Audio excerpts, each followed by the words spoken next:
Flame on. Hmm? Flame on. How's everybody doing tonight? I'm here with my special guest, Pika Shades. How you doing, buddy? Hey, long time since I have been here. Indeed. First of all, I just want to say if you are already joining on Pika's channel, welcome, welcome.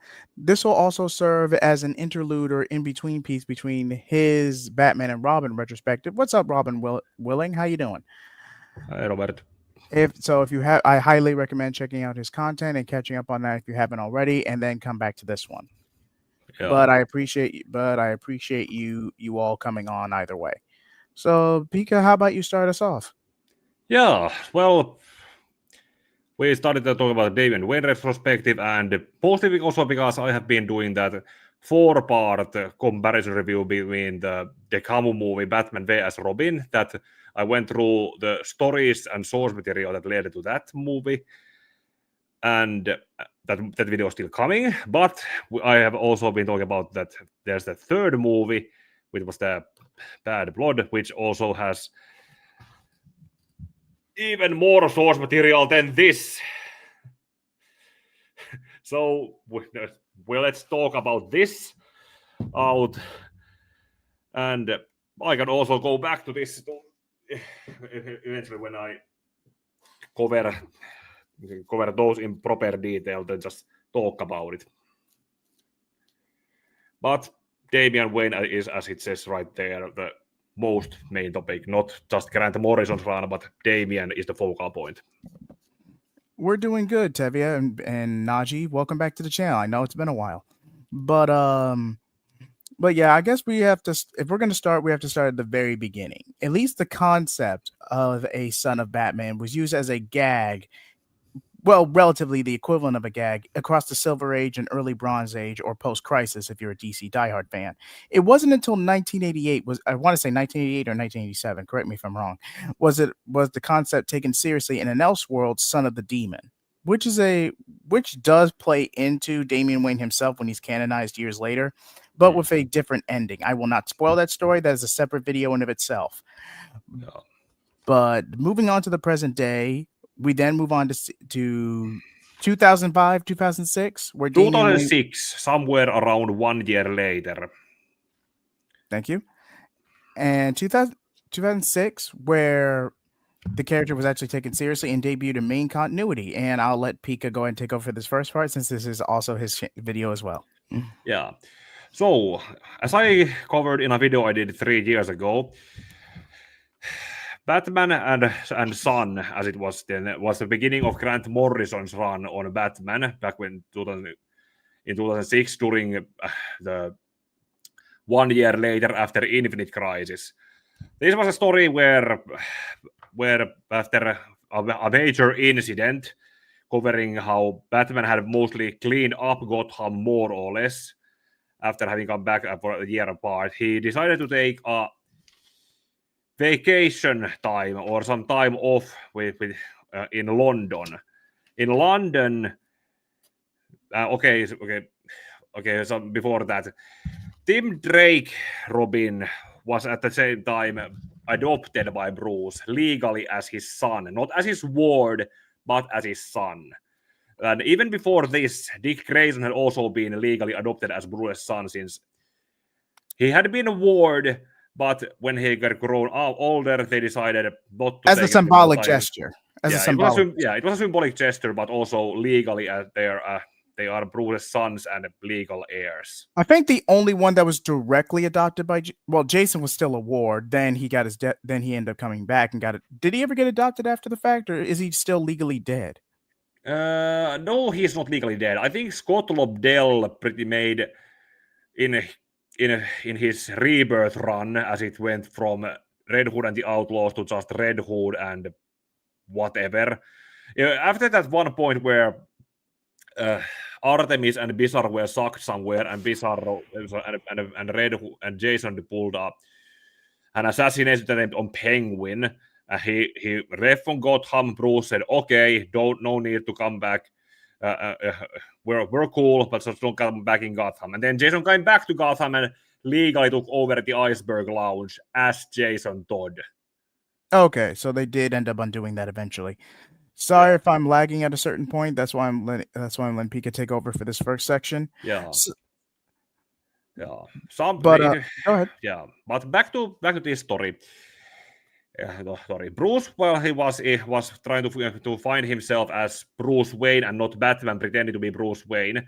Was trying to get his edge back at some charity events, where also, but also some two mother and son saw. Were looking at, and the son recognized Bruce as his father. It was then recognized that it was Talia who had man bats. Had a quick. Eventually, they were attacked at this event where Batman fought them, and the wife of the British Prime Minister was kidnapped. Eventually, by after an issue-long sequence. Hold on.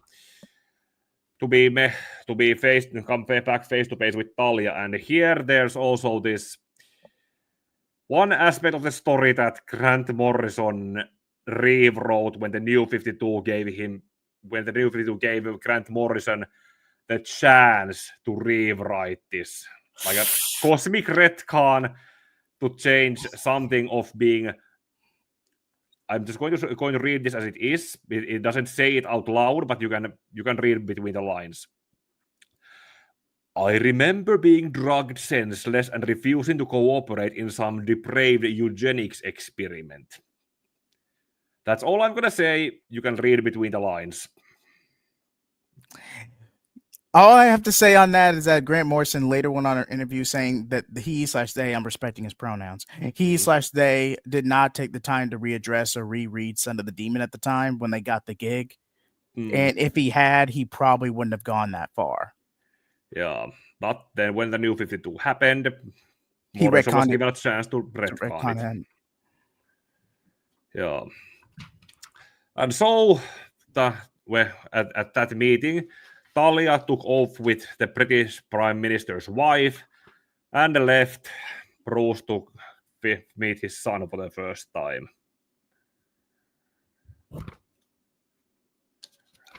It jumps back to the Batcave where, yes, Damian was portrayed as a very entitled little shit who mostly communicated well with English, but also with the international sign language. If you can get the reference. Yep. And then there was also the whole thing that there was the blood son and the adopted son. Yeah, which the fan. I'll take over for this part, Pika. You could use the break, but yeah, this led to a major beef in the fandom over this. Sorry, I had to check something. To where people genuinely believe that Tim was snubbed of the Robin mantle by Damian, even though that technically happened leading into going into Batman Inc. and the carryover into the New 52. Damian wasn't officially made Robin until way later, almost like 2 years later. Yeah, we go by. This story came out Damian was introduced in 2006. 2007, 2008 is when Final Crisis happened, and 2009 Batman Reborn. Yeah, that is when Batman Reborn happened, and then Damian only debuted as Robin in 2009. If you're wondering why we're skipping Batman and Son and Damian's origin, Batman and Son is a prelude to a wider story in the overall run. It's only 3 issues. Batman and Son is not that long. You could literally get through it in 20 minutes. Yeah, pretty much like when I did my video on it. It's basically only 4 issues. Actually, I can just say it's basically Damian is brought. Bruce is made know about Damian. He brings Damian to the cave, introduces him to Alfred and Tim. Then Bruce goes to do normal Batman stuff. Meanwhile, Damian beats Tim up, steals a Robin costume. Bruce finds him as Batman, and then they come back to Batcave, find Tim. Then have a day. have Alfred patch team up, and then Bruce tells Damian to pretty much they go rescue the British Prime Minister's wife at Gibraltar, and the story pretty much ends there. It's another one of these situations where the gap between Tony Daniel was the first Monson writer to handle it. Yeah, that was in the Battle for the Cowl. Yeah, that was a battle for the cowl. Okay, all right. Are we counting that one? Because that most okay. We might as well. Basically, post Final Crisis, Bruce gets time. I'll get that book. It's still behind. Go on. All right. Okay. Well, Pika's got a physical copy of Final Crisis. But while we're waiting on that, basically, Final Crisis, the Omega Beam. Basically, he gets time displaced, and everyone assumes he's dead, and then everyone's fighting over who will take over Batman to keep Gotham safe. Grayson ultimately takes up the cowl in the end, but there's a unique subplot where Damian's written to be as relatively normal as conventionally possible and gets grounded for taking a civilian girl on a joyride. Yeah, let's talk about that in the Batman and Robin section. When we get to it. But okay. Back to this. Let's stay in order. Back to this. There's the whole situation where the British Prime Minister's wife is rescued, and then Talia gives Bruce another ultimatum: join us as the ultimate family and our family. Hold on. Let me see how this is. Who else in the world is like us, Bruce Wayne? Join me, and I promise I'll never threaten civilization again. The century's greatest crime fighter, the daughter of greatest crime lord, and genetically perfect son. We'll found a dynasty that will rule the planet for 1,000 years. Ours is a love story, remember? That was a long time ago, Talia. Then it's war, and you're responsible. My dear detective, my mad billionaire, brilliant genius with your child. Okay, I don't think this is mostly Talia talking, this is mostly just Grant Morrison describing Batman in that sense. But Talia gave Bruce a choice. Bruce gave the... I don't know if this is basically a yes-no situation. This is a no time to properly talk about this thing because the British Prime Minister was kidnapped, the Royal Navy was also going to bomb them. And eventually they got bombed. And that's how Bruce got separated from Talia and Damian for the first time ever since learning that he is a father. Yeah, we will cover that section when we get to Batman Incorporated, but this was around the time where Grant Morrison pretty much made Talia a dark mother figure in the attempt to make Damian more sympathetic or come across more sympathetic in readership. And we'll cross that when we get to it, Robert. Try not to skip ahead. We'll cross when we get to it. Yeah. Then there's also a B-plot story that happens also in the... Okay, this is the story of Son of Batman. And this half is the three ghosts of Batman. It's a B story that builds up to the Black Glove, the antagonist that are responsible for Batman RAP. Mostly the three ghosts that we actually see in the... Also, there's this African girlfriend that Bruce had, Jezebel Jet, as African supermodel billionaire who is tied to Black Glove. Let's just skip that part out. And then there are the three ghosts. One ghost is this hooked out Bane Batman. And actually, there was also, in the beginning of Batman and Son, there was the first ghost was the one who shot the Joker to the face. And during the ghost story, Bruce actually sees Damian after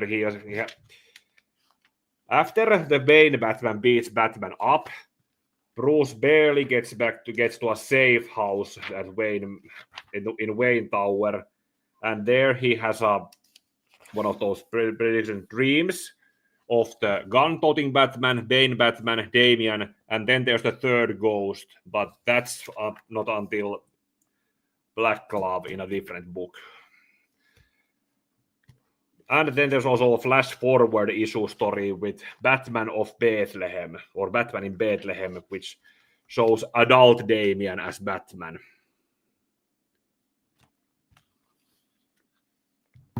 Okay, so well, but would you say okay, now sorry, I lost where we were. Are we on Return of Ra's al Ghul next, or is there one more story before that? Well, that should probably be next because hold on. This is not until later. Yes, there is. Yeah, Resurrection of Ra's al Ghul. Let's move on to this next. But because I recall Black Glove references some things that happened here. Yep. But I will say before we move on, the Camus Son of Batman did a decent job with what they were given. Again, it's only 4 issues. I mean, it replaced.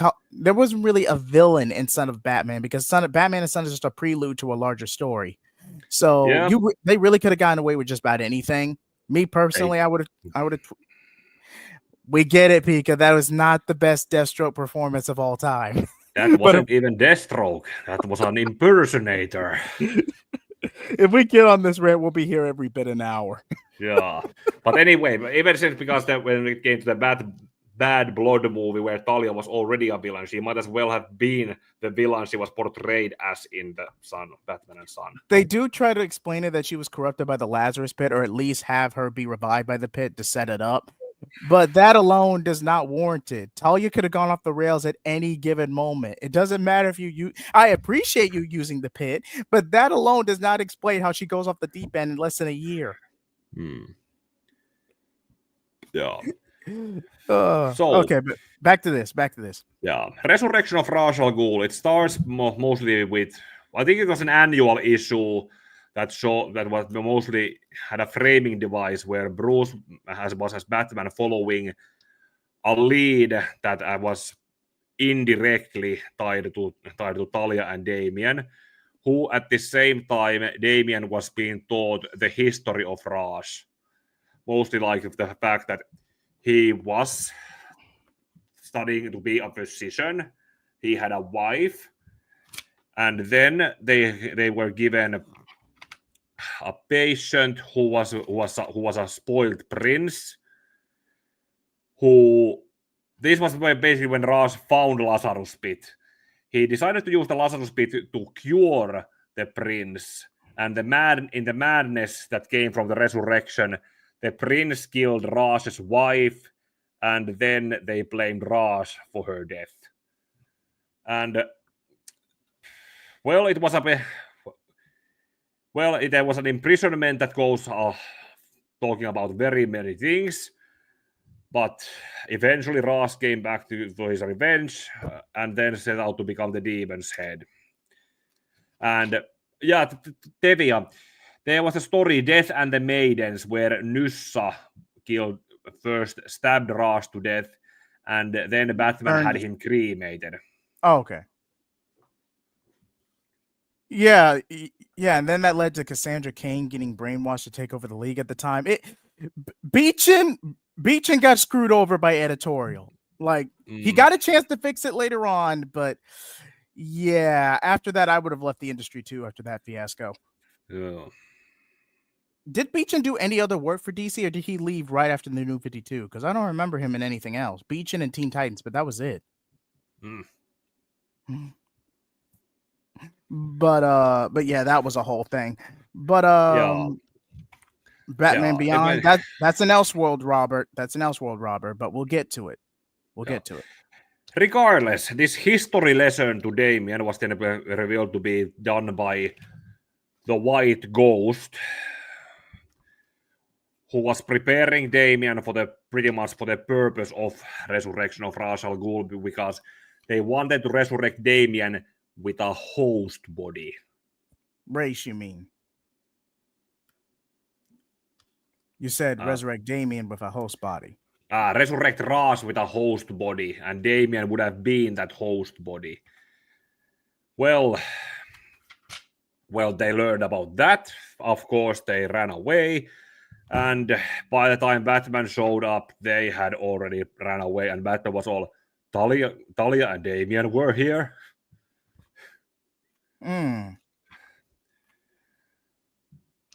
Then there's some prelude issue where Damian is walking around somewhere in Asia, and baby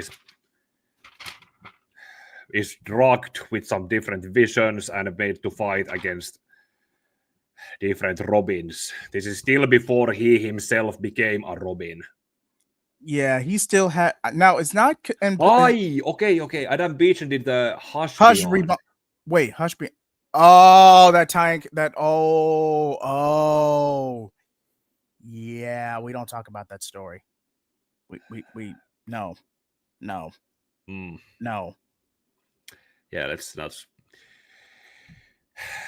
Regardless, this was some kind of experience, but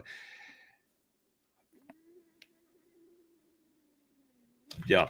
Grant Morrison wrote 2 issues because this was Resurrection of Ra's al Ghul was one of those stories that went from Batman, Detective Comics, Nightwing, Robin, back to Batman, and so on.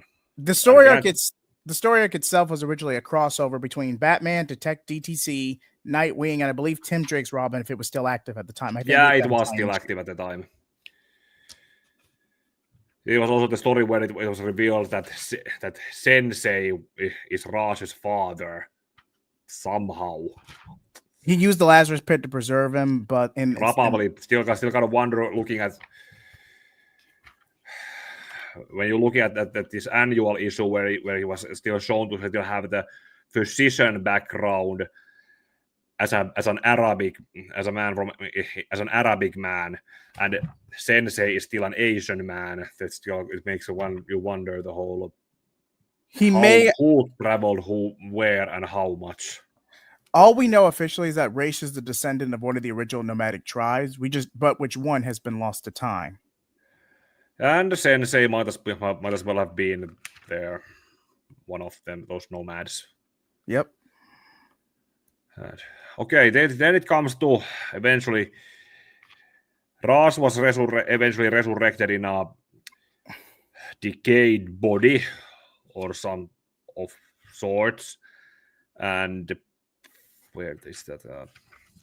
The Fountain of Youth. But, this is pretty much Raz's first appearance as a back to life, as a bandaged mummy. Yeah, I think Iron Maiden, or the story where Raish was killed by Nessa, that was like 5 years prior to this. It was pre-Infinite Crisis. Pre-Infinite. I know it was in the early 2000s, and this storyline came out in 07.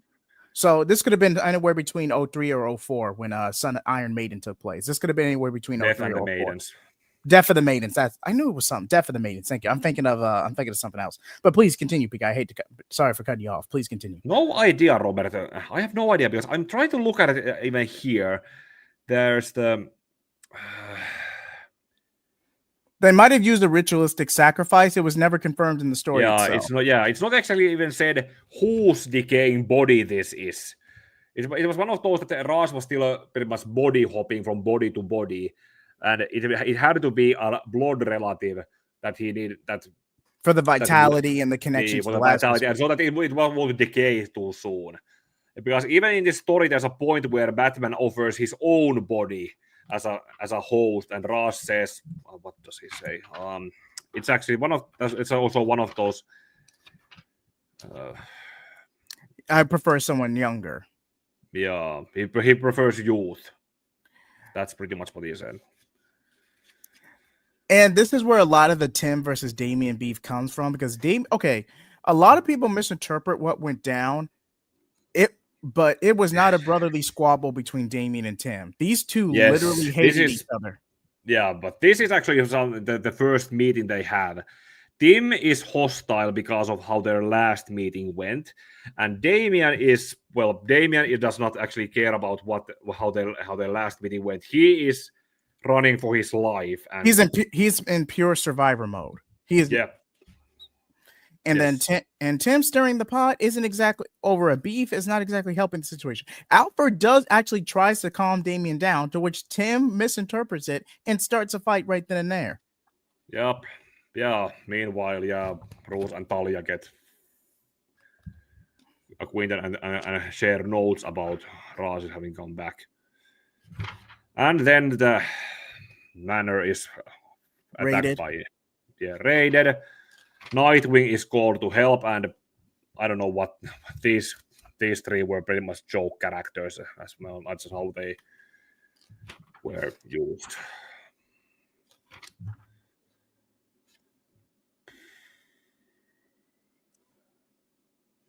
Oh, here's something about this is in the Nightwing issue that they just say that it's some Sammy whose body it is. Russ says something like this.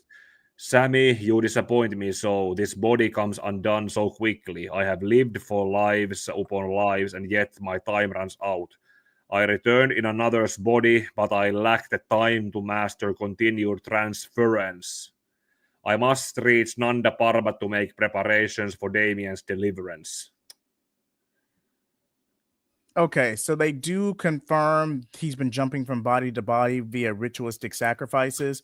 We just don't see we just don't see the lead up to these rituals. We just see the most recent one and then Rage coming back as a mummy.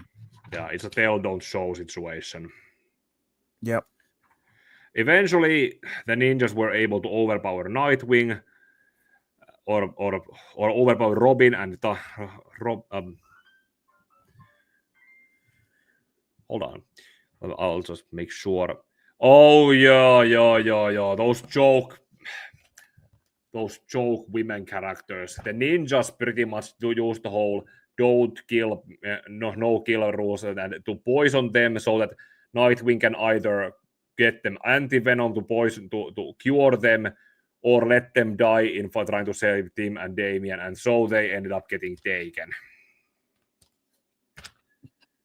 Pretty much a fork in the road to keep Nightwing from saving the two. That's pretty much all it boiled down to. I wouldn't exactly call them joke characters, but they serve their purpose. Yeah, it's like I think there's a better term. It's just missing me right now. It's quite all right. I know it's got to be every bit midnight over there. Every bit. Yeah, it is. It's already Saturday. And this one panel, look at. Oh, I remember this. Wait, Joker henchman. Nah, Joker is not in this one. No, Joker wasn't in this one. Yeah. And then there's I Ching was also, I think this was a Wonder Woman character. Hold on, let me see. I Ching. He did. I think he did debut. I want to say he is a Wonder Woman character. I could be wrong, but yeah. So the Nightwing issue, I would say the night. This was in the Detective Comics, so this issue was written by.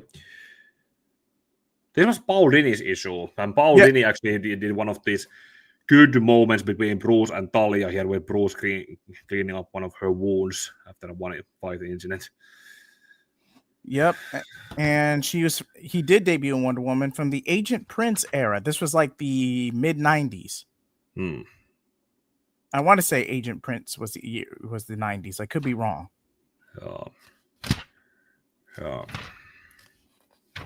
Okay, here comes the second Morrison issue. Yeah. Okay, so Bruce offered a third option, that they were going to Nanda Parbat anyway. Well, actually, Raj was already going to go to Nanda Parbat, and there was a fountain of life. Different from a Lazarus pit.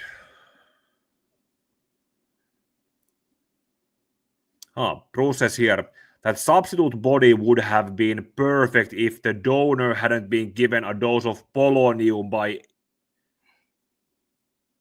so this was some willing volunteer who had likely been prepared for Raj to take over, but it was by I assume Sensei had given it polonium, so it's decaying. But that's still there's a, because in the Morrison issue, when they eventually get to Nanda Parbat, and then they have to face against Sensei. Well, Sensei obviously is a better fighter than both of them. Or what is it? The Sensei beats up Batman very much and says that I am very old, it's true. I am an evil old man and my stamina is not what it was. I can keep this up for less than 2 minutes. And Batman then says, after being beaten up, that he is lasting longer than a minute.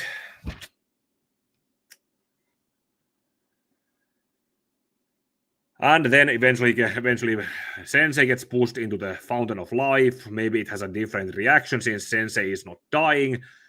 And Raj takes over one of the monks in Nanda Parbat.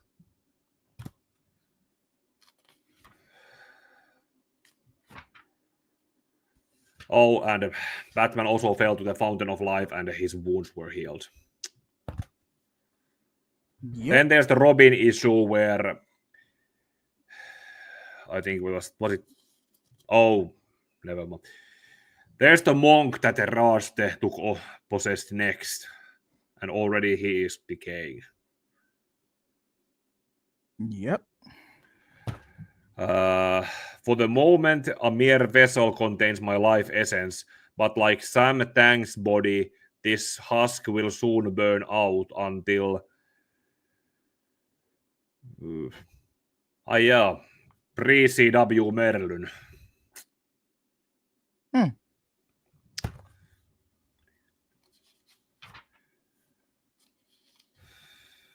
Yeah. White Ghost, this one point where White Ghost tries to give Tim access to the Lazarus pit to use so he could, at this point, resurrect Superboy, his father, and Stephanie Brown. And then it switches into the Nightwing issue, which is basically them fighting and debating about why not to do this and why do this. And White Ghost then takes Damian to the to Nanda Parbat, and eventually Nightwing manages to talk Tim into his senses, and then we have this moment where Nightwing's inner monologue looks at Talia like this and thinks, sometimes I forget what Bruce ever saw in her, and then there are times like this.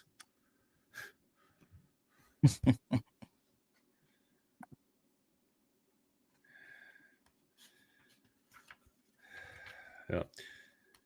And then they get to Nanda Parbat where, okay, Ras managed to apparently get some life energy from Damian to make the monk look like himself. Yeah, that's one way to look at it.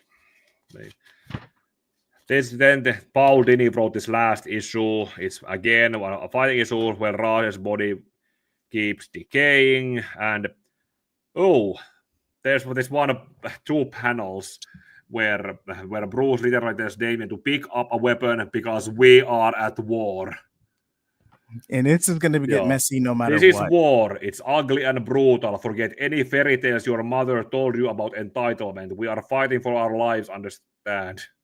Or maybe it wasn't about fighting to kill. Maybe it was fighting to survive and not having someone else fight your battles for you.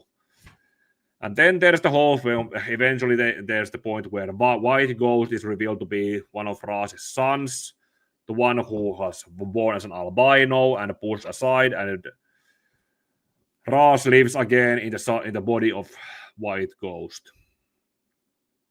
Yeah, he does have another son named not Dusan. That is Dusan. Dusan.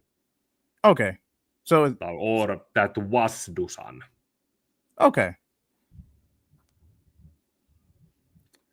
because he was retconned to have a daughter in Rebirth, but I forget her name right now. Maya Al Ghul, something like that. Mara Al Ghul, I think it was one of the cousins or White Ghost's child or Nyssa's child, or how many children Raz does and doesn't have.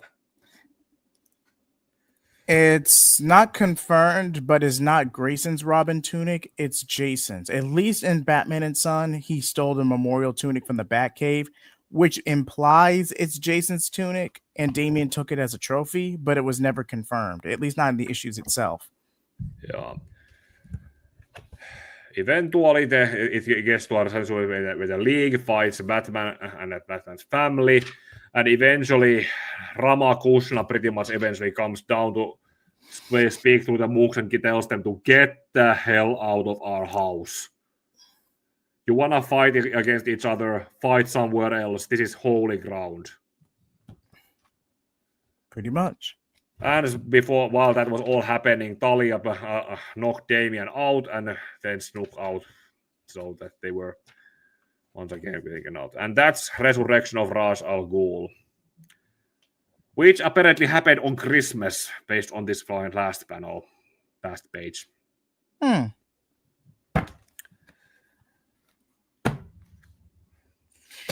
Okay, Damian is not very much present in the Black Glove, but it's still built up to the villains we see in Batman R.I.P. So we just run through it. Just run through it as quickly as possible, because like you said, Damian doesn't really play much of a role in Black Glove. Okay, well, this is not a very thick book either way, so it ties to the Silver Age concept of Batman of all nations and of people who were invited basically to a murder mystery on an island where all their planes well, it's a murder mystery. There's a traitor among them. There were all those different, not Batman. I don't. Hold on, let me. What were these people's names? Legionnaire, Wingman, El Gaucho, Knight and Square, Dark Ranger, and so on and so on. Well, anyway, this story just establishes as the Black Glove to exist as billionaires who have too much time and are bored and want to use their untouchable status to basically be jerks because they can go. But anyway, then there's the second half is the third ghost, whom Robert already told us to be Michael Lane. And then where Batman eventually comes to confront this third ghost, he is shot point blank to the chest that causes him to have a heart attack or something like that. And then there's the next story behind that is basically a fever dream and a story where it's implied that Batman spent actually, it ties to the 1 year later on the Thurgal ritual where Bruce spent 13 days in isolation. And apparently, in his early days, when he wore the purple gloves costume, he mentally tortured Joe Chill, who had become a crime boss. And then eventually told Chill that, yes, you made Batman. And Chill then committed suicide. This story implies that Batman pushed Joe Chill into committing suicide.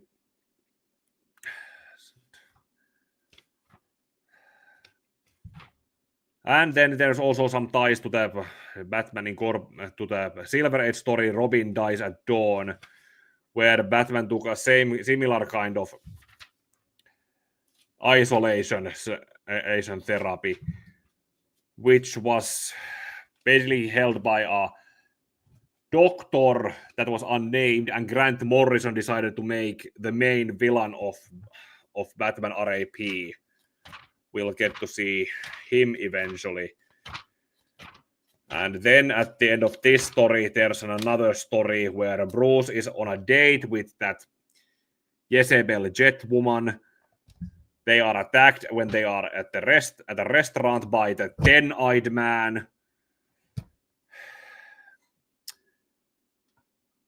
Oh yeah, that's what pretty much Robert summarized it very well. Yeah, retold a pre-credit story where Batman confronts Joeshil and Sorry about that. I had to step out for a second. What I yeah, miss? but well, I went through the Black Glove story. It went it and how it pretty much got established the whole. There was the Silver Age story, Robin Dies at Dawn, where Batman took place in one of those in a week's isolation that was done by a unnamed doctor that Grant Morrison decided to make the main villain of his run. And then we're at a point where Bruce and Jezebel Jet are on a date that is getting crashed by the 10-eyed man.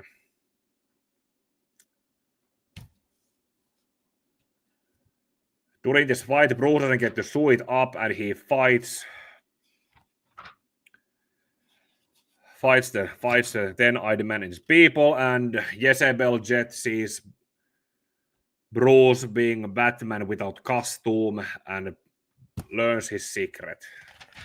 That is where this story ends, and that where move on to Batman Incorporated. Sorry, Batman RAP. Okay, so thoughts on the Black Glove? It is a tumultuous story. I am sorry I missed that section, Peacock. I would have helped ease that burden if I could. But it does directly set up the other events in this overall run. So kind of a necessary evil. It's basically a stepping stone. 2 stepping stones to be exact. Yeah, with the whole Black Glove incident with Batman of All Nations and the 3 ghosts. Well, there was the whole Faces of Evil, or the day Evil won, something that was lead up to Final Crisis. And Batman RIP starts with that issue where Batman confronts the Joker about knowing that the Black Glove is out there and they have been communicating with the Joker. So Batman basically tells the Joker to send them a message, bring it on.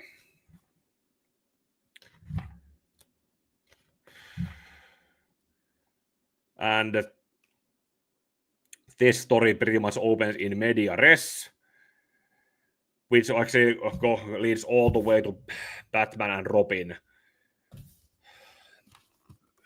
Batman and Robin will never die. And then it jumps to introducing us to the Black Glove, which is supposed to be led by Dr. Simon Hurt, which is the name Grant Morrison gave to the nameless doctor from Robin Dies at Dawn.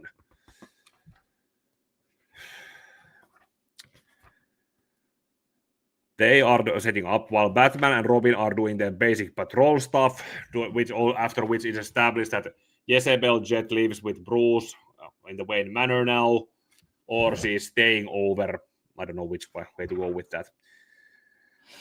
While they have their privacy, we have this one scene with Tim and Alfred, which I think Christopher Priest took this scene for when he was writing Deathstroke about did Bruce ever do a DNA test on Damian? And it's not said. Alfred says that it is not his place to tell. Bruce will tell if he will, and Tim just walks away. And Christopher Priest eventually wrote a continuation to this. Yeah, and then it reveals that at the end. I get why editorial or one of the higher-ups would want to retcon Damian, that because of the entitlement and the Blood Sun aspect, but no, it completely derails his entire story, and what would even be the point? At the same time, one of the doctors at Arkham looking after Joker is also revealed to be tied to Black Glove, showing how the Black Glove has been communicating with the Joker. In the meanwhile, Batman has been going after asking about Black Glove. It just goes back to some very old with some actors who were a husband and wife who had an affair and something or the other. And then there's the whole point that one of the actors looks suspiciously much like Thomas Wayne. It's not actually said, but the art is pretty much has it here.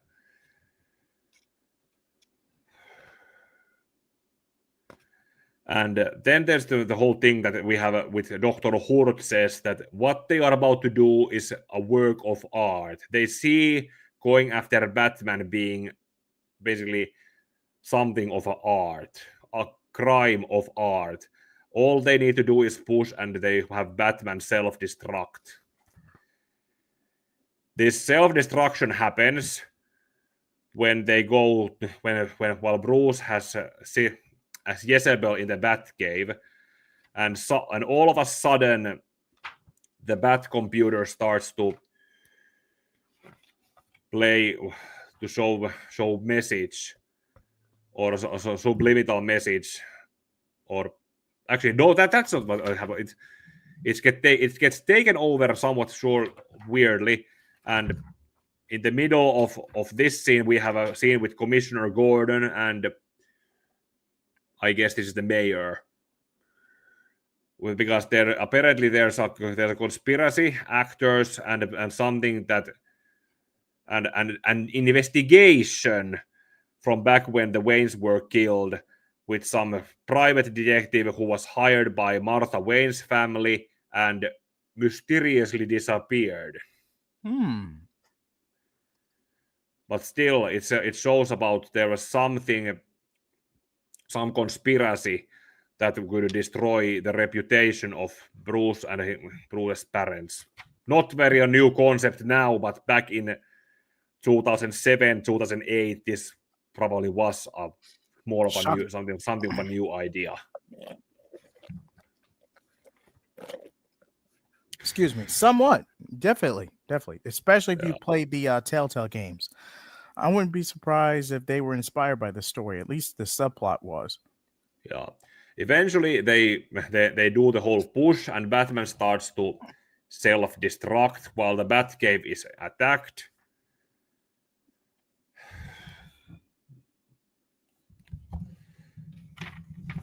And then when Batman Tim is attacked, I think in Tim's own series, he had a garage where he operated from, or kept his Redbird car.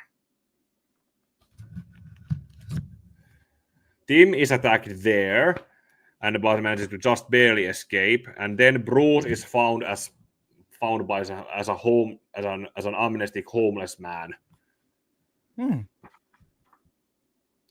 And then Nightwing is captured by the Black Glove.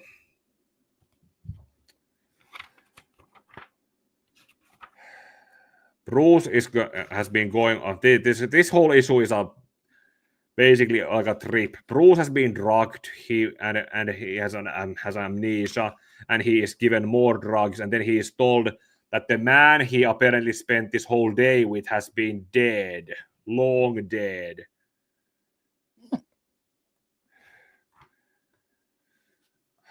Black Glove has by now taken over the space, and now we have Dr. Simon Hurt wearing the Thomas Wayne's original batsuit that he wore to a masquerade many years ago. Not the Flashpoint Thomas Wayne batsuit, but the original Silver Age.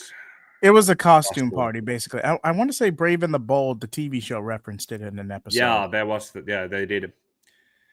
There was that one episode that Paul needed with, which was that Joe Shield episode. And that whole revelation that Bruce had been missing, going to go all out, that then activates Batman of Zurn R as a backup personality, and Batmite is a hallucination. Batman of Zurn R goes around beating is on a rampage while pulls out a rampage against Black Glove's operations before eventually, not before eventually, Commissioner Gordon, after what he discovered, he tries to go to Wayne Manor and learn what is going on, but the officers he is with are killed because the Black Glove is taking over. And Dr. Hurt tries to tell Alfred that he is Thomas Wayne who faked his death and was never really dead.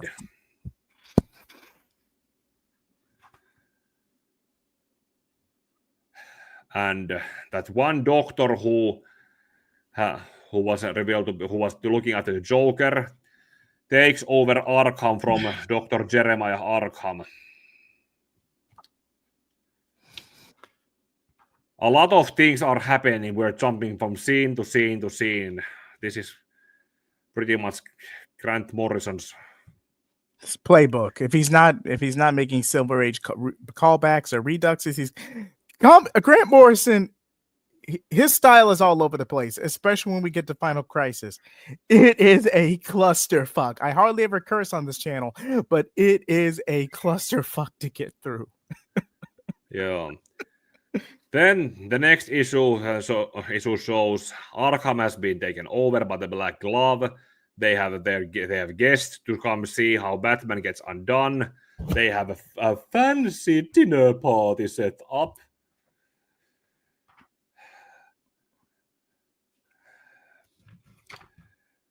And Batman of Sur and Arkham arrives to Arkham while the Joker is let loose. The Joker is being a free agent, but works with them, not for them. And then there's this whole line about when the Batmite and Batman of Zuren are talk. Because this is where Batmite leaves away, and the Zuren are asks, "Are you an alien and hyper-imp from the fifth dimension, or a figment of my imagination?" And Batmite pretty much responds, "Imagination is the fifth dimension." Imagination. Yeah. I had to. I was holding that in. Yeah. I was holding that in. Yeah. Batman of Zorenar fights his way to Jezebel Jet, who is a captive, and the Joker is welcomed to be with the Black Glove by Dr. Hurt. Commissioner Gordon is trying to survive in the Wayne Manor, with all the traps that Black Glove has put there, but eventually he is rescued by Talia and Damian, and the scene cuts off before we get to see how the conversation would go, because all this feels like expositionary dialogue. And going forward, how the status quo goes around now, we don't know how much Commissioner Gordon knows or is aware of Batman being Bruce Wayne, but Talia here names that Damian is the son of Batman. So from this point on, Commissioner Gordon knows that Batman has a son whose name is Damian.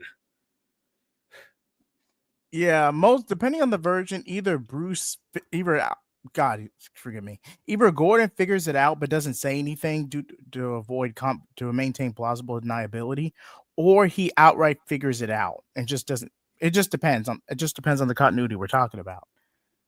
The only time you ever really get a reaction of Gordon having a fallout with Bruce being Batman is technically a Nightmare episode where Batgirl gets infected with fear toxin. Not fear toxin. Was it fear toxin?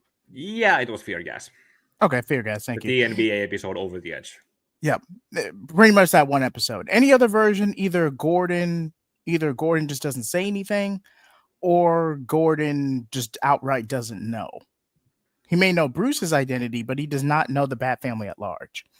Yeah, I think there was a Birds of Prey had some issue where he found his way to the Oracle's clock tower, that he knew about Barbara being Batgirl, but he had no idea about her having become Oracle after she got crippled. And then there's the whole Batman and the Joker face off, and the Joker does, well, that. Yeah.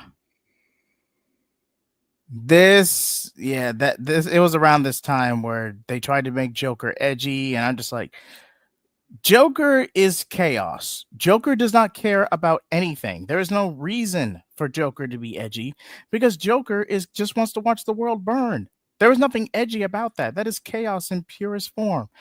With Batman being the sole exception, Joker does not care.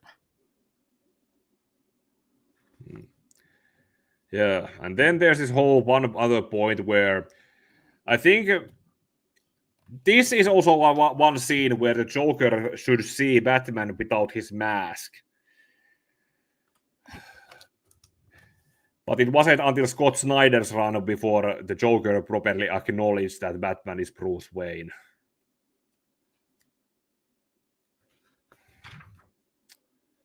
Or start to play with it. And then here's this scene where Dr. Hurt calls the Joker a faithful servant.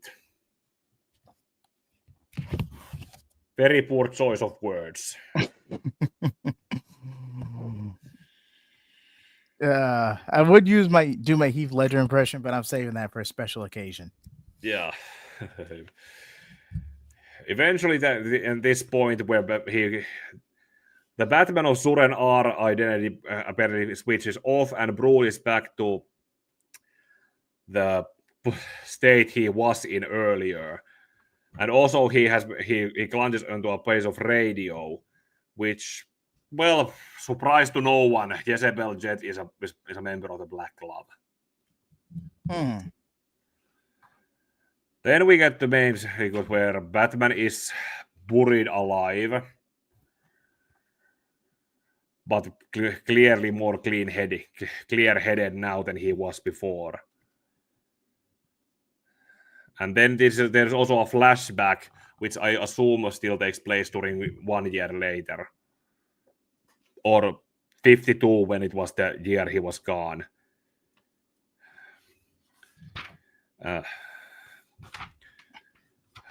Eventually, Tim, who has been running around as Robin, is rescued by the Batman of all nations. And there's the flashback reveals that there was this one monk who was tied to the Black Glove. Bruce was having tea with him, and then there was the whole point where Bruce just says, "You blinked, I switched the cups, force of habit," because they tried to feed him poison. And then they discussed stuff, and joke, and the Black Glove has buried Batman alive. They return back to Arkham after having done that, and then the Joker starts telling them, okay, I'm just gonna read the Joker's dialogue and try to see how the context works. Before I start down the bloody havoc trail, I decided to place a bet. I don't know, I just feel lucky tonight. Dr. Hurt says, but you've played your part, and and our rules say only a member of Black Glove can place a bet. The glove has room for 5 fingers and no more. So the Joker kills one of the members, and then he says, I'd like to bet you have no idea what you're dealing with. I bet, double or nothing, Batman crawls out of that shallow grave with his faculties intact and hunts you down like the dogs you all are. Did anyone think to examine Exhibit A, which happens to be the radio Batman has, which is connected to the Bat computer at the Wayne Tower apartment, Bat bunker, which sends a signal to basically lock down Arkham and everyone in there, including the Black Glove, all the way everyone, and Nightwing was captured, wakes up and fights his way to freedom.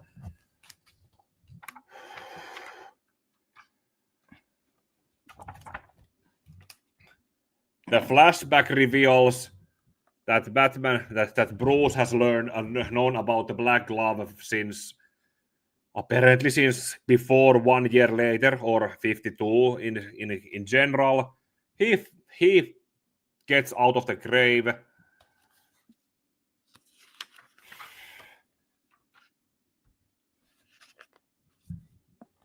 And the Joker tells them they are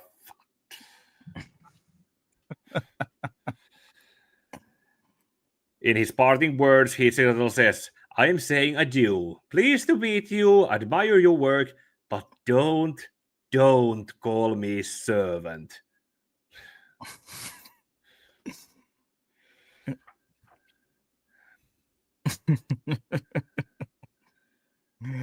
Is that the end? Or is there a bit more after that? Well, there's more. Batman confronts the Black Glove, including Jezebel Jet, and then there's this one moment I really appreciate, because Jezebel was essentially the honeypot to seduce Bruce and come into his life, and she says, you think you've won, but I was the last, Bruce Wayne. You'll never love anyone. You'll never trust any woman ever again. And Batman says this, love? Congratulate Alfred on the acting lessons.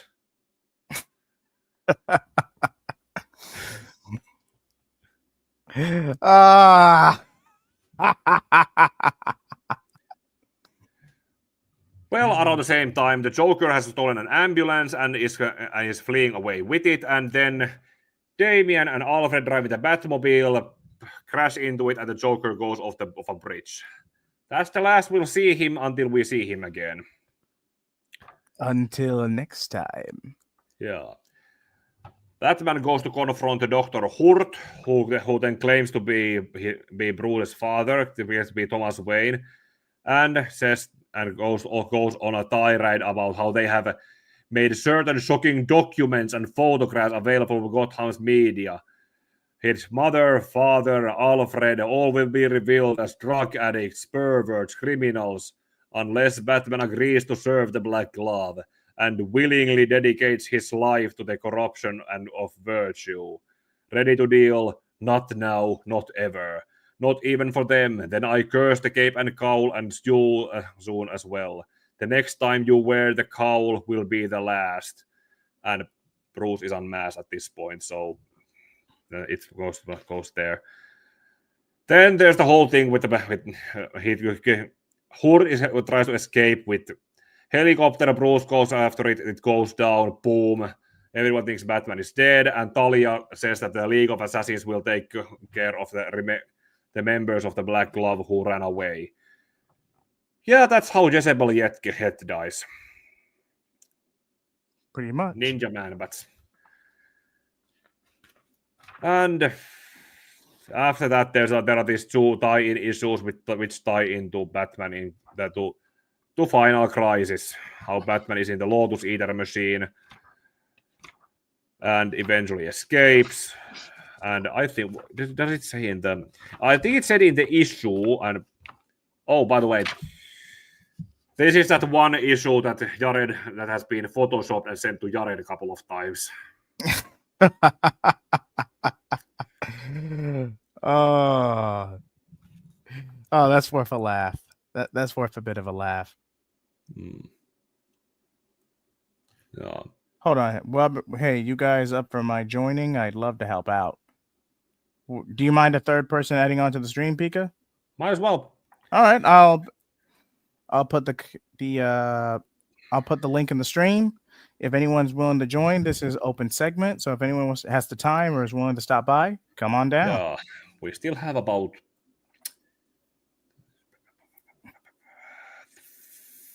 4 or 5 books after this. Okay. If anyone wants to come on down, the link is right here. If anyone wants to come down. But now that we've read the Battle for the Cowl is pretty straightforward. It's not that big of a read. Yeah, where did I put it?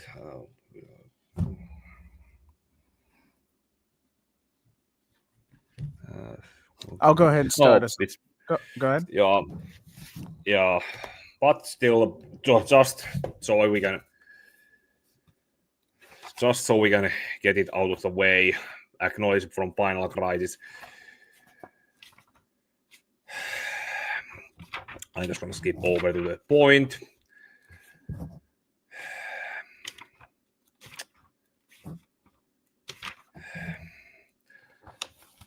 Batman confronts Darkseid, shoots him with a bullet, says this is a once-in-a-lifetime exception. He does it now, and he then never does it ever again. Robert, are you on top or live? Top chat or live chat?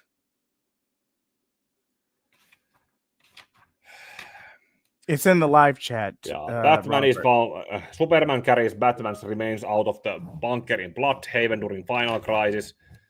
Batman is assumed dead, but the final pages reveal bullshit. He's alive in the past, next to Anthro, the first boy. Is J Heat a mod? I mean, this is my channel and my StreamYard account. Yeah. Oh, because non-mods can't share links. Well, Robert, are you on my chat or J Heat's chat? He's probably on my chat. Okay, I'll send the link in the private chat, Pika, and you can send it to him. Okay. Okay. And while we're waiting on that, Battle for the Cowl is after the presumed death of Bruce Wayne. Hold on, I had something pulled up in here. Hold up. Because I didn't have this open on my end.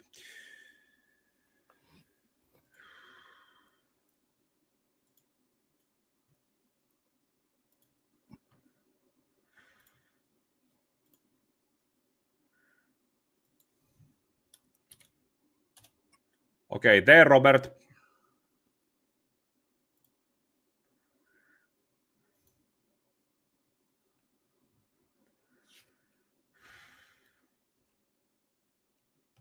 Okay, sorry about that. Basically, Battle for the Cowl is after the presumed death of Bruce Wayne. Is after the presumed death of Batman. This is not quite Batman Reborn. This is like right before that. Yeah, it's... Oof. Yeah. Okay. Yeah. It's the whole set showing the status quo of what's going on in a Batmanless Gotham. Every ally they have. Oh, hey, Robert, how's it going? Not too bad. Sorry about that. I thought this was on. I didn't know this was on your channel. I thought this was on Pika's channel. No, it's quite all right. Yeah, we shared it. It was a last second. You do know that causes some headaches, though, because it might YouTube will. I don't get why they other places allow you to share your stream on other ones. When YouTube is then going to say, "Hey, wait a second, you're sharing other content." And okay, Tevin, do you already have your green screen set up, or do you need a moment? Hang on. I can set my green screen. All right. Yep. But yeah. So wait, we're up to Battle for the Cowl. Yeah. Again, what was up with Damian? Daniels had been with Morrison by this point, and yet for some reason he thought that it'd be in character for Damian to drive some girl around in the Batmobile to impress her. That is so not Damian. Oh yeah, here it is. That is just so not Damian at all. Yeah, not to mention, this was still the 10-year-old Damian. Yeah, it's like, why is he wanting to impress a girl? Yeah, he's not even in puberty yet. I mean, I feel like they wanted to make Damian's version of stealing the tires off the Batmobile, because Jason in Post Crisis did debut. Well, was it the tires or was it the hubcaps? No, it was the tires. It was always the tire, but that was boosting them. Not because he could show off. It was because he did that so he could try and actually make a living. Yep. Just set up. And then there's the implication that actually there's a whole Oracle hacked into the Batmobile, sent the girl off with ejected her, so that's child endangerment. her out, and then it shows what kind of shoes she has, one of those pink Converse shoes. which Killer Croc is later shown throwing away after, as if he had just had a snack. Yeah, I think that Tony Daniel, if I remember correctly, some Judd Winnick was supposed to be writing it. Something happened, and then Tony Daniel was put on the whole duty at the last second, and it shows. Yeah, if you have a last minute writer change, I mean, and it's an artist to writer, and an artist becoming an artist writer. Yeah, because Tony has done it eventually got to write the new. And this is when he started doing more Batman writing afterwards. Yeah. Because I also remember, after Battle for the Cowl, there was like a lot of stuff they were going to show, like Two-Face as Batman, but they never did it. And then it was reduced to nothing but a hallucination during Judd Winnick's short, brief bit on Batman. oh god, I forgot about that. Yeah, just so they could explain away and utilize it. So yeah, there was a lot of stuff that clearly was planned and then fell apart. Wait, why did it fall apart? I'm actually We don't know. We don't know. Oh. At least I don't know. Gotcha. Yeah. Then they actually included some parts about who the new Batman is. There was the whole. This was not a secret for very long who the gun-toting Batman is. Well, yeah, it was Jason Todd. Jason. But the fact, this is still, and I that though. Tony Daniel wrote Jason as a cold-hearted murderer. Yep. Yeah. Again, that's not in character with anything else out of it. Seriously, when you really look back at Battle for the Cowl, it was just a bridge event that really had no purpose other than just simply. It was more the tie-in that had impact than anything else. It ended where obviously, we need to tell how Dick gets the cowl. Hey, Grant, how does it happen? I'm just going to open with it with him already Batman. What? Let's put it together.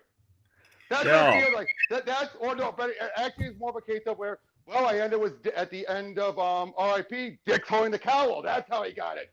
That's not enough. We got to throw something together. Doesn't Battle for the Cowl feel that way? And then there was also the whole thing with the new Black Mask. Oh yeah, which again, that ended being Jeremiah Arkham, and that wasn't revealed until until the end of it, and then you had David Hine have to explain how he went from one to the other. Okay, that's weird. Again, there was this. As much as there were great stuff in the Morrison written stuff and the side books, the main Batman book was really what? It felt like they did it all to keep Tony Daniel happy. Yeah, the main Batman book's confusing. Like, what the hell is happening? Because Tony Daniel is an artist who can get annoyed easily. Like when they asked him to, because he was working on Teen Titans, and then the reason why Jeff Johns was on why he left was because Tony was yanked off of Teen Titans. Wait, why? Because he didn't like that he was just yanked off to go do a few issues of Flash. What? Oh yeah, a lot of artists get moved around, especially in the 2000s. A lot. Yeah, I mean, it can happen on a whim. But it can happen on a whim. A lot. But then eventually, he said, "Can I do I work on Batman afterwards?" And that's what led to it. Yeah. So, and this was that era where they would try to appease their artists. Which is the way it's sword. I don't want to put the I expect that. Yeah, I do. That was probably that's one of the things I will always give props to DiDio. He would always do what he can to make sure artists he likes get work. Yeah, which I respect that. Even though I'm sorry for the tangent. No, it's perfectly fine. I feel like when it comes to my comic knowledge, I just gotta spill. Hey, it helps make the stream more engaging. I appreciate it. But anyway, so Battle for the Cowl happened because Damian, it's just there. Yep. Okay. Pika, do you still want to go over the commentary? Or you want to move on to Batman and Robin? Well, there's not a lot to say. It's just Dick eventually beats Jason, takes over the cowl, and then we get to Batman. Yeah, the whole point of it was to have it be Dick come to grips and say, because again, I get why Grant felt it was just enough to have Dick hold the cowl at the end of R.I.P. But I can also see why the other editors probably felt like, one, we got to make this an event, and two, it's like there's more to it, because there's no way Dick would just play like, Bruce is gone, puts the cowl on. It's like, no, he'd refuse it at first. Let's keep the Yeah. trivia to a minimum. We're all trying to speak one at a time, Robert, but I appreciate it. I appreciate the engagement. Sorry, I'm sorry. It's okay. Robert, please. Oh, Tevia, you have something to say right quick before we move on? Yeah, I'm speaking about the cow. I just realized something. The whole Bob the Cow stuff, in my opinion, I just felt confused with the Tim Drake stuff. I don't know I'm very good, but the way he almost got killed by Jason, that freaked me out. Like, what? No. You're not Yeah, he wasn't killed, he was left for dead. Left for dead. Like, that was brutal. Like, what? Like, I thought you would die in that story. To be fair, this was when Jason was still more of a villain than an anti-hero. He kind of mellowed out eventually. But this was like right after Under the Red Hood. Jason was distraught over Bruce being presumed dead, and Jason just crashed out and went full Punisher. Yeah, this is the Punisher phase, basically, and he went nuts. And I think he also took a shot at Damian at one point in the story, but I forget. Did, yes, and I think not today. I don't know. Yeah. Yeah, I thought about how the story. It's confusing. It doesn't stand on its own. Let's not go too far, Tevin. It may not stand on its own, but it does set up what's to come. That's true. Yes, like thank you for clarification. My bad. Sorry about that. It's okay. Pika, whenever you're ready. Yep. Nah, doesn't go. Oh, but here's Tim after he was stabbed. Oh yeah. That we're talking about. Yeah. Let's see. He talks to himself. You're one lucky man, Tim. Bruce's heavy Kevlar fortified tunic shattered that rusty old batarang, but several small cuts, then one deep one. Blood loss was sudden enough to drop after that. What happened after that? Why didn't Jason finish me off? Possum reflex. Bruce thought it. Heart automatically slowed to 8 beats per minute to restrict blood loss. Forgot about it. Didn't know. Yeah. Okay. I'm confused. That's how it was. And Basically, Damian and Beryl, the Squire from Knight and Squire, saved Tim from there. Oh yeah, Batman Inc. Yeah, they did. That's Whole Nations. Yeah. Okay. Ended with Jason getting punched by Nightwing, or kicked by Nightwing, so doing each other, saying like, "Give me a hand!" Like, no, I gotta die. Them to be saved by you, and he died. No, that died. Before we move on to Batman and Rob, I'm sorry, Pika. I know this is disturbing the comment, ruining the flow. Please bear with me. Hey, Taladia. But what's up, Taladia? But I will say this, then we'll get right back to the commentary. The one Achilles heel of Grant Morrison is how he completely vilified Jason Todd. It's not so, at least in terms of what's the best way I could say this. In terms of how they had to prop up Jason ever so slightly to build Damian up, and it's just what goes on at the time. But I just wanted a quick tirade about that. But Pika, we've interrupted you enough. Please continue. What else did I have to say? You pretty much already said how this goes down and how it's end. Let's just move on to Batman and Robin. Okay. Yeah, this story I did read live a long time ago. Yeah, Volume 1 has 2 story arcs. There's the Batman Reborn story arc, and then there's the Revenge of the Red Hood. Yeah, the one I read about Batman Reborn story is pretty much the one where they introduce characters like Mr. Toad and the flying Batmobile. Oh yeah, that's a Grant Morrison one. I completely forgot. Let him finish. Let him finish, Kevin. Yeah, Batmobile, Circus of Strange. Yep. Yeah, Mr. Toad, and one of those Batman villains who I think works well, Professor Pug. Oh yes, Professor Pig. The fact that he took off fast. Yeah, he did. I gotta ask you guys, why do you think that is? I have a theory about that. I think my theory is because people love about these type of killers because Professor Pig and the comic were a psycho. It's scary. It was also because they also use Professor Pug somewhat sparingly. That too. Yeah, but Mr. Frog hasn't been seen. Yeah, I thought I saw him in the Batman TV show from the CGI one back in the day. Yeah. But that was those guys were nerfed because the censors wouldn't allow Pug to be shown this way. Yeah, they would nerf the hell in that show. Like, what? This is dumb. This makes no sense. Why did it told basically like and for the like Eagle Tailors, like kind of like Ivy. Yeah, And, there was the whole Circus of Strange was also mostly beaten up, and their first stuff. And well, the first arc was exactly that. They went after Professor Pug and the Circus of Strange, and then there was one of the Dollotrons who eventually went to become Jason's the Red Hood's Robin. Mm-hmm. Oh yeah, her. We forgot. Oh yeah, and then there's this was the in media res scene from Batman R.I.P. because when they went after who was this guy? Black Hand. Yeah, one of the Black Glove members who was never caught. Yeah, those guys. Yeah, right. I remember. And this one Dollotron whose face was going to the mask, and then went to become the Red Hood Robin. Yes, Scarlet. Yeah, yep. Red Hood and Scarlet. Who the character we have not seen since this one ended.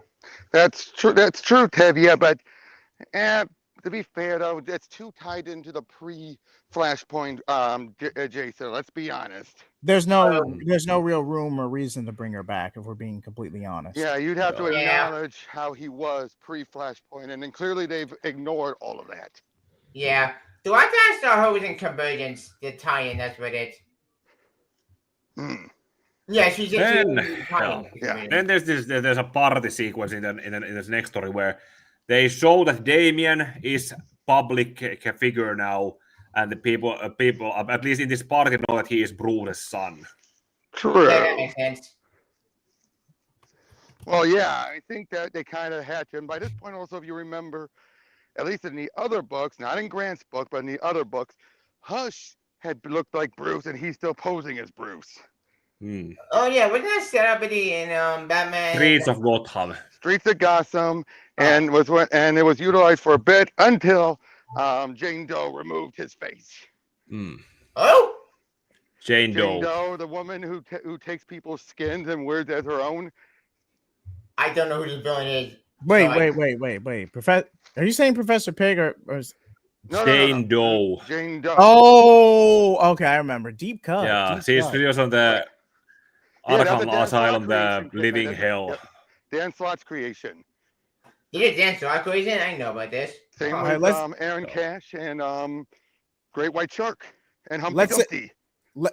Let's save the banter for after the main commentary. You're right. I'm sorry. And also in this party, Dick is introduced to a man named Oberon Sexton. Oh yeah. That's true. Can we please continue, please? Yep. Yeah, sure. There's at least for this one issue, they are not showing the Red Hood with unmasked. It's pretty much said at the end of it where. Hold on. Is there? Hold on. Let me see if there's that. Here's this one scene that pretty much mocks All-Star Batman and Robin. Oh yeah, I remember that. That's funny. I remember.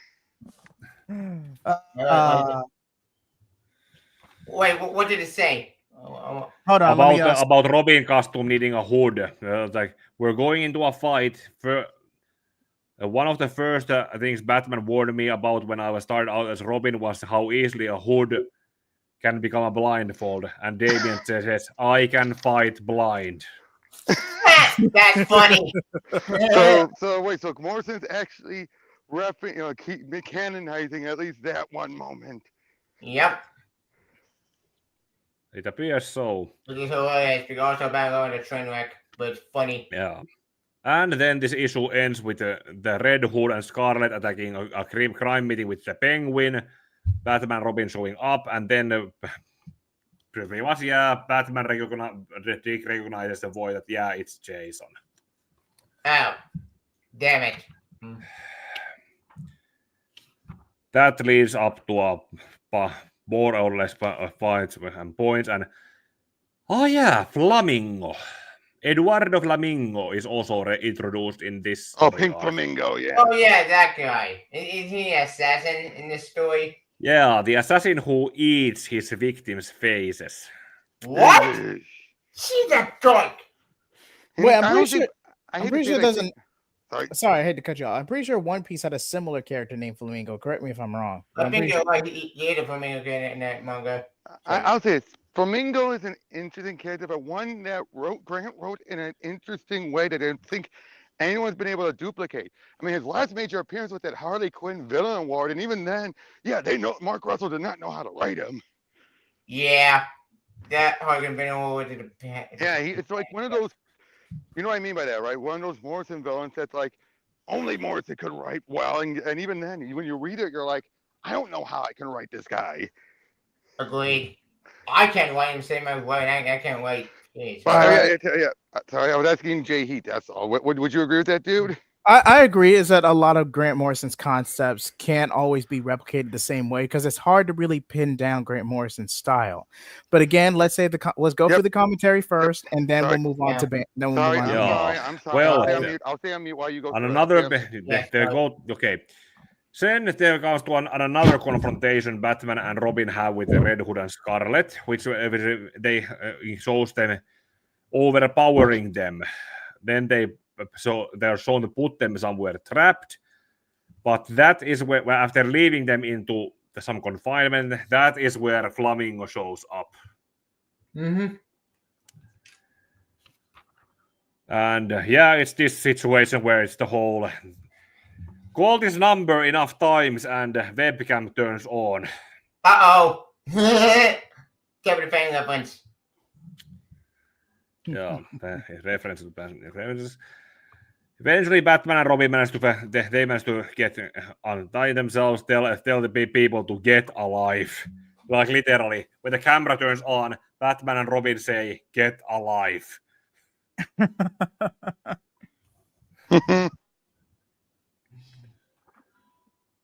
And then Batman and Robin, they pretty much need to go save Red Hood and Scarlet from Flamingo. And while they fight, Flamingo ends up wounding Damian's spine to the point where he needs to go to a... Hold on, where does that happen? Hold on, blah, blah. Oh yeah, there. Flamingo shoots Robin to the back so much that he eventually needs to go to a surgery. But when that has been done, and Jason just tells, why haven't you tried to bring Bruce back the same way I was brought back? Yeah, good question. Jason is captured, and then we see Dave eventually when Dick is taken out. Dick goes to pick up Bruce's body. That's volume 1. Moving on to volume 2. We can already guess where this is going. Yep. Now, if you need help with going over it, I can help you out, dude. Add some context if I miss something. All right. I'm just offering, dude, because you're sounding exhausted, so I figured well, this actually ties into what we have already recorded, but we haven't gone over your channel yet because this thing was already resurrected once. Oh, yep, during Blackest Night, yep.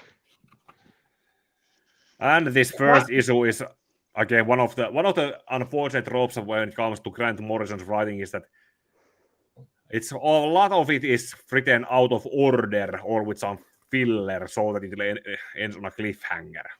Mm-hmm. Like, I have no idea what Dick as Batman is doing in London working for Knight and Square and what they are basically killing time just so we can get to a Lazarus pit somewhere in Britain. Yeah. All the while Damian is getting his spinal surgery. Mm-hmm. Oh. Wait, when did he break it? Oh, yeah. Yeah, we just went over. Yeah, Flamingo shot him into the back. Sorry. Yeah, there's some weird, strange, and the Batwoman is here too. Oh, yeah. Yay! This does, I realize, because you remember, Grant was the first one who actually proposed the idea of bringing Batwoman into the fold. It was Rucka who expanded it, but it makes sense. There were two Batwomen. There was the But one. we don't need to go further. I was just adding a little detail. Yeah. Sorry. Yeah, eventually now they talk about that the blackest night has happened at this point because Batwoman talks about the whole world went through raising the dead just now. Mm-hmm. Yep, I just find it weird that Dick hasn't figured out what Hal and Barry figured out right away. Yeah, why didn't he figure it out? Well, we wouldn't have the story anyway. True. Yeah, well, and more stuff that's written back and forth differently, and the Batman that the corpse that they have is put into the rioters from the pit, Yep. and Dick tells him say something, and it just goes. Oh yeah, right, right there. That freaked me out. Like, what? Like, that's not Batman. That's a zombie. Yeah, not a zombie. Because there's another flashback that shows that Mokkari, one of Darkseid's scientists who had been trying to make clones of Batman during his captivity during Final Crisis, all of the clones except for one was used, and that was then used for that. This is that clone. As they fight, and then he flies away. Dick eventually compares that to how does it say that? Well, eventually the clone eventually gets to the Wayne Tower bunker where they are, and Dick has to hurry to get there. That's pretty much what happens in this story arc. Oh, and Batwoman got wounded, and they used the Lazarus pit to bring her back. They don't go anywhere with that, I realized. Wait. Yeah, that's just happened. Dad? Why because you're crazy? No, not always, Tevya, not always. Ow. I know what we do. But eventually they get the whole clone point expires and decays. Yep, the whole point of the story was to show, oh yeah, that wasn't Bruce's body, meaning Tim was right. Yep. Yeah, that part I remember from reading the story, but at the end, it's like Tim was right. Like that wasn't Batman, Bruce is still alive. Now we gotta find him. Yeah, and the next story arc opens by showing that Damian is actively now talking to the board of Wayne Enterprises. I love how then later on in Batman, one at a time, gentlemen. Robert, I was just gonna say, I love how the way he's drawn here, where eventually we'll see Bruce in the exact same pose during Batman Incorporated. I love that. Oh, cool. let's not try to spoil for any newcomers, gentlemen. Pika, please. Sorry. Yeah. Shows that Dick as Batman is working with Oberon Sexton in looking into clues which tied to the Black Glove, and how Bruce, who is officially missing somewhere or somewhere else, or not exactly hasn't been in the public eye, or this actually I don't think Grant Morrison was acknowledging Hush. No, he wasn't. No, unless this is supposed to be after his face was removed. No, Bruce was back by then. Oh, good point. I have a theory. This probably takes way down after Hush. No, there's no contradiction. Grant's been notorious for sometimes ignoring things other writers are doing. This is one of those cases. Oh, so it's kind of like Bendis when he trying to do it. Yeah. Let's not get into that. No, I know. I'm just putting an example. That's all. Sorry.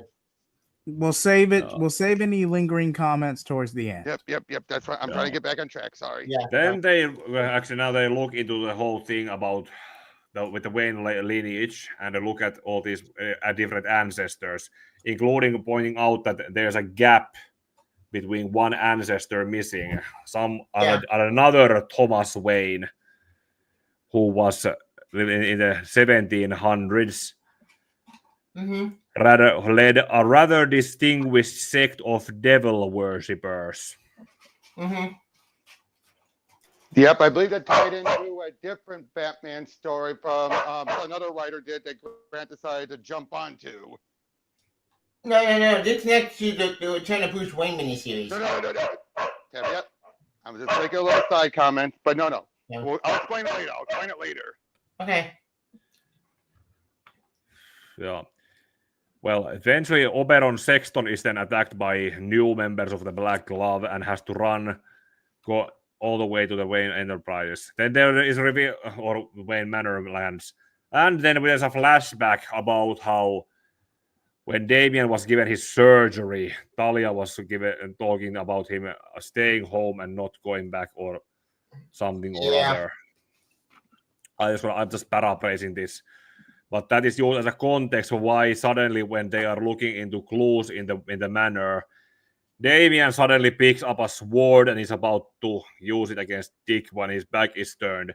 But luckily, Dick manages to find a hidden path that leads to underground catacombs. This coincidence is the reason why Dick is still alive today. Yep. Pretty much. Yep. But I will, since I already did the same thing for Batman and Son, I might as well touch up on this too. As for the DeCamu's Batman versus Robin, it does use a different naming convention, Batman versus Robin. It mostly uses Born to Kill and elements of Court of Owls, but it does not. But I wouldn't count it as a direct adaptation.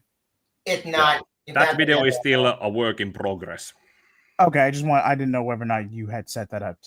Okay, thank you, Pika. It's one of the three I'm currently working on actively. Okay. Oh. Yeah. All right.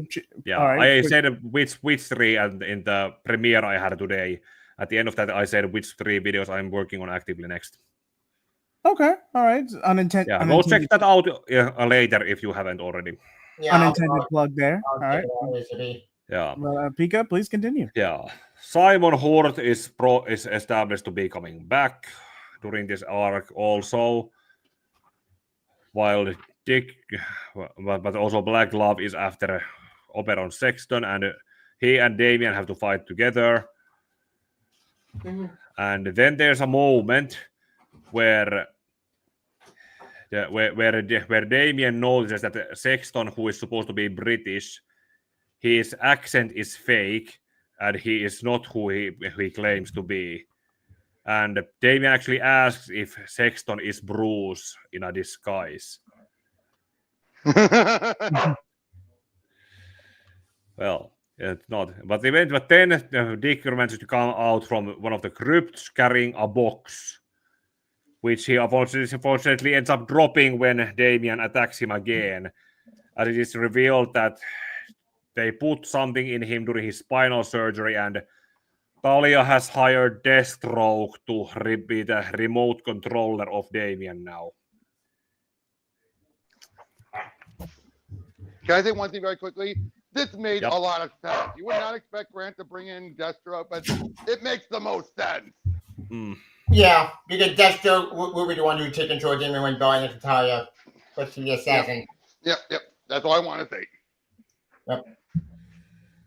I have a question for that. How did Damian is remote controlled, but Dick is eventually able to put him on a let's say sleep mode. Sleep mode. Thank you, Tatum. Would you say he shocked the system? Yeah, let's go with that. That works. Thank you. Shock the connection off between them, and then they go to say, "Hey, Talia, remember, were you expecting us to come and say hi?" And this is pretty much the scene where, Dick goes after Deathstroke, and they are talking about what happened in Bloodhaven. And Deathstroke doesn't get to say anything about this, but we like Robert, you probably insinuated this. Deathstroke was doing this because of how Rose has been turned against him. Oh yeah, Imminent Crisis when they blew up Bloodhaven. That and I want to say it was called. Now Grayson did. Yeah, this does tie into Lazarus Contract, but I wanted to bring it up now. This does tie into Grayson's second persona, which believe it or not, people confuse for Red X, even though it inspired Red X. Yeah, it was the Renegade persona. I can't say if it was in Jeff Johns' Teen Titans run or was no. No, Renegade was Nightwing book. I think it was also Devin Grayson's Nightwing. Devin Yeah, Grayson's Devin Grayson run. Nightwing book. Yeah, it was never Devin Grayson's. Jeff Johns and stuff. No. But didn't he mentor Rose while using the Renegade persona? Yes. No. Yeah. Yes. Yeah. Okay, it was- Definitely, he definitely did during that. Yes. Oh, Okay. I know about that.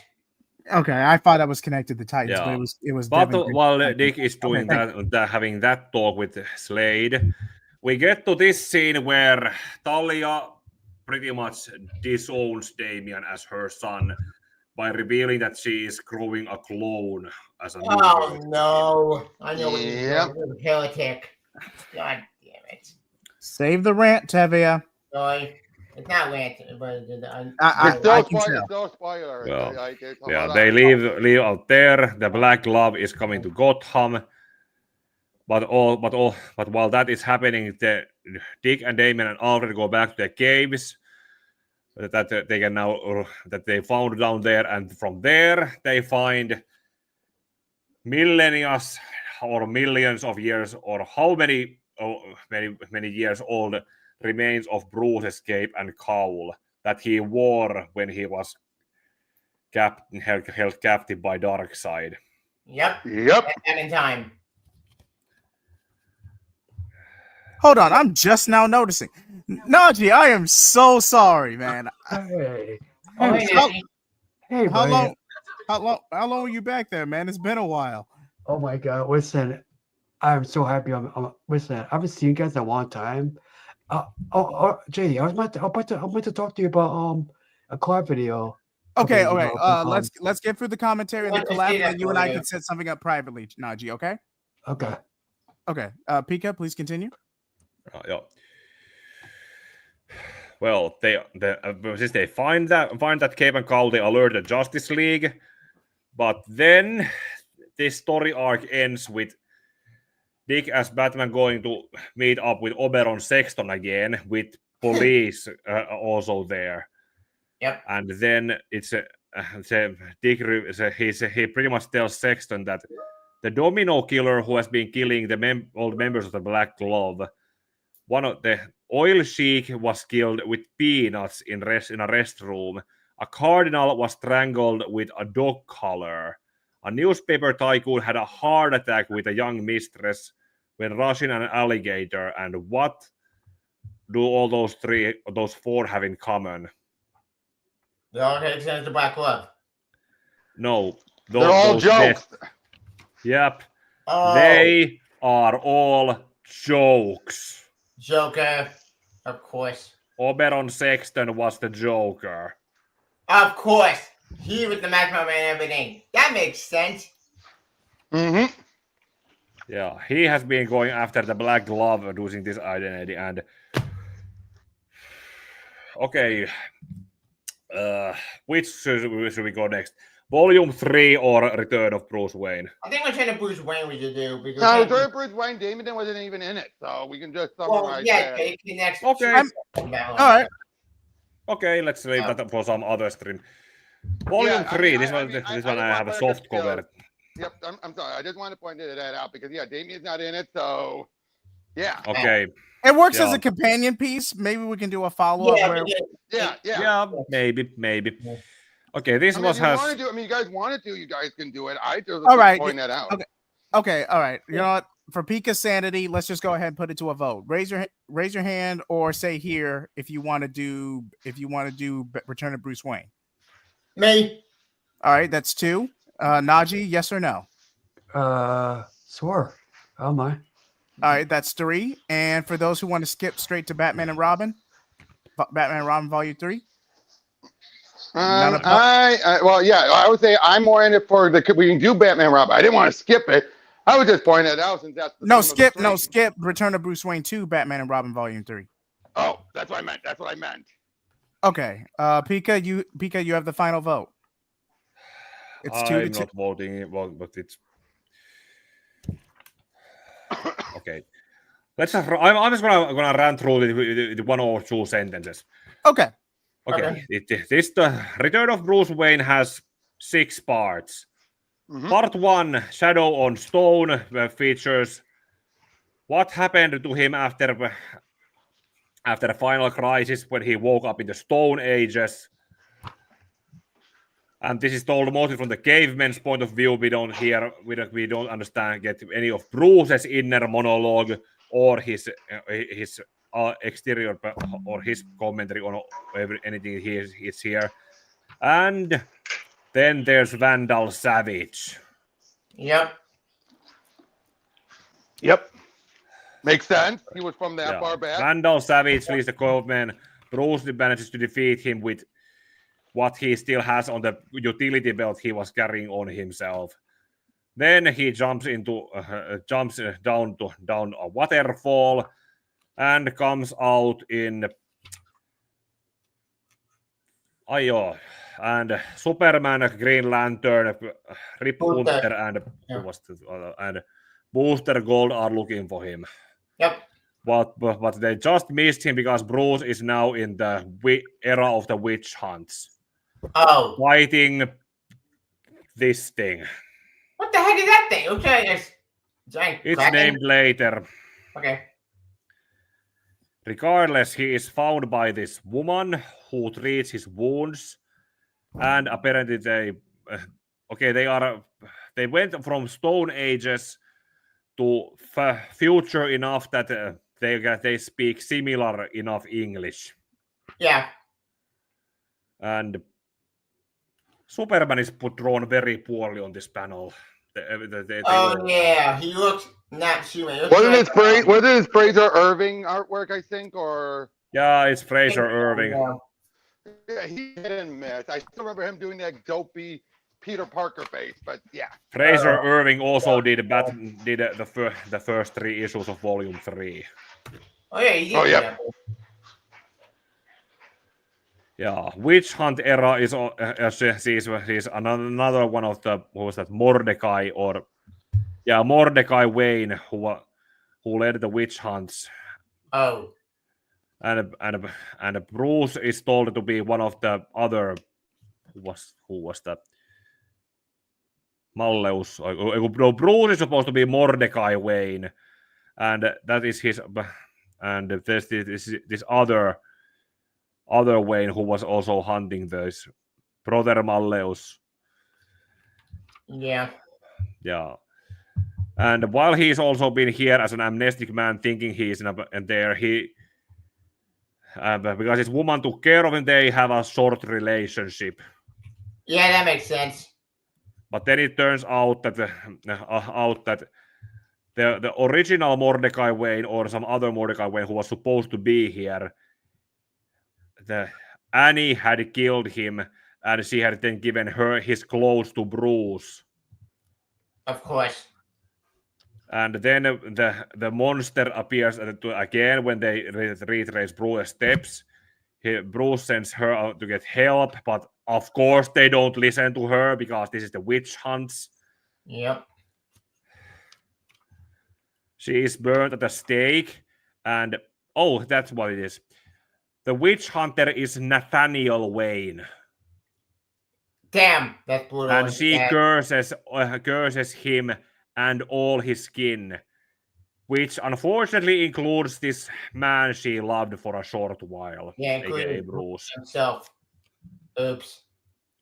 Yeah, while Bruce then fights that monster, he ends up in pirate times with Vandal Savage playing the part of Blackbeard. That's funny.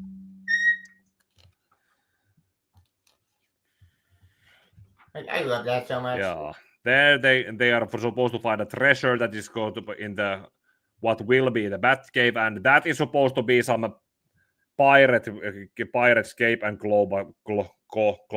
Like that looks like a small rag, but eventually when Bruce wears it in the favor of someone else, it suddenly looks this big. Yeah.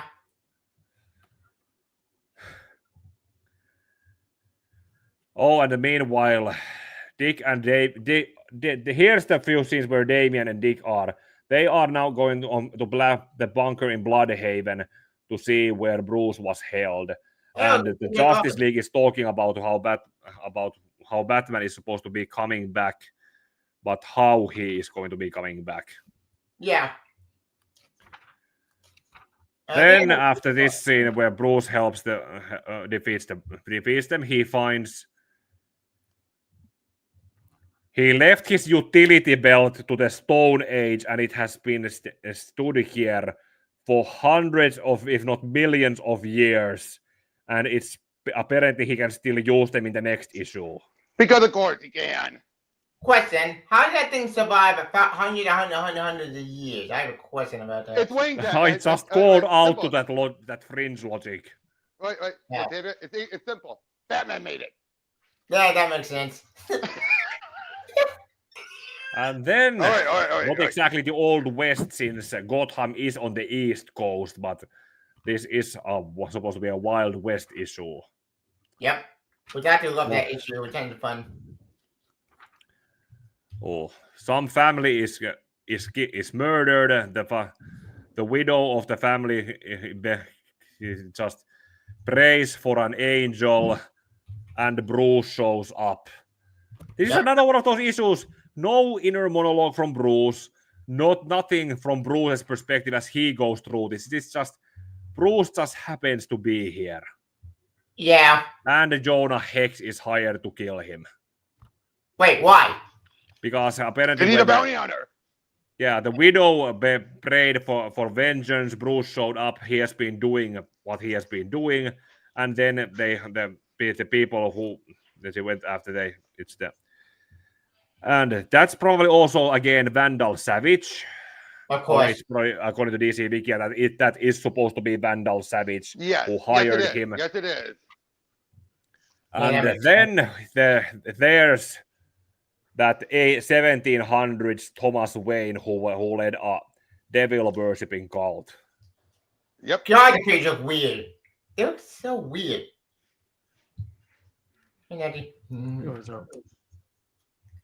Yeah, shows pretty much why he doesn't have a portrait of him in there. But they defeat him. Although they managed to escape, but Jonah Hex is a man of what he's paid for, and there's the box that Dick is eventually going to find in the which one is it? The box that Dick is going to find in the future. There's Bruce sees what is inside it, and then probably put something inside it because it can only be opened with a whistle. Yep. That makes sense. And then, but Thomas, that 1700 Thomas Wayne is defeated, but Jonah Hex was still hired for a job, and he does what he's paid for. Bruce falls into a river and eventually emerges in the not so distant past. Mm-hmm. Oh, where'd he go? He's in the like the 80s, I think. Could be 80s, but kind of a noir aesthetic based on the panel that on this. Yeah. It's an artistic choice, Tavia. It's 1940s and 1980s. Yeah. By the way, one of my fan fictions was I rewrote this issue in one of my stories when in a lead up to that how Batman in the Pokemon world he was going through different worlds. Funny. And I wrote this 5th issue as an episode of Gotham. You should definitely review that. We should definitely review that for a milestone. That sounds fun. Yeah. Well, Bruce is eventually was hit by a car, ended up in a hospital where he is approached by a woman named Marsha, who says that she was Martha Wayne's best friend, and she wants Bruce to solve her murder while wearing that costume party bat suit. Oh, so this connects to the Batman Robin stuff. Yeah. Yep. That makes sense.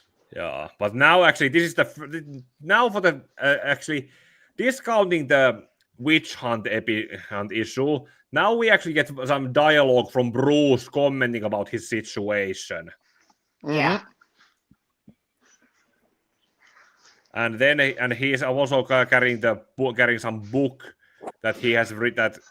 Okay, it's a book that he wrote when he was in the witch hunt era, and as when he thought he was Mordecai, and he recognized his own handwriting.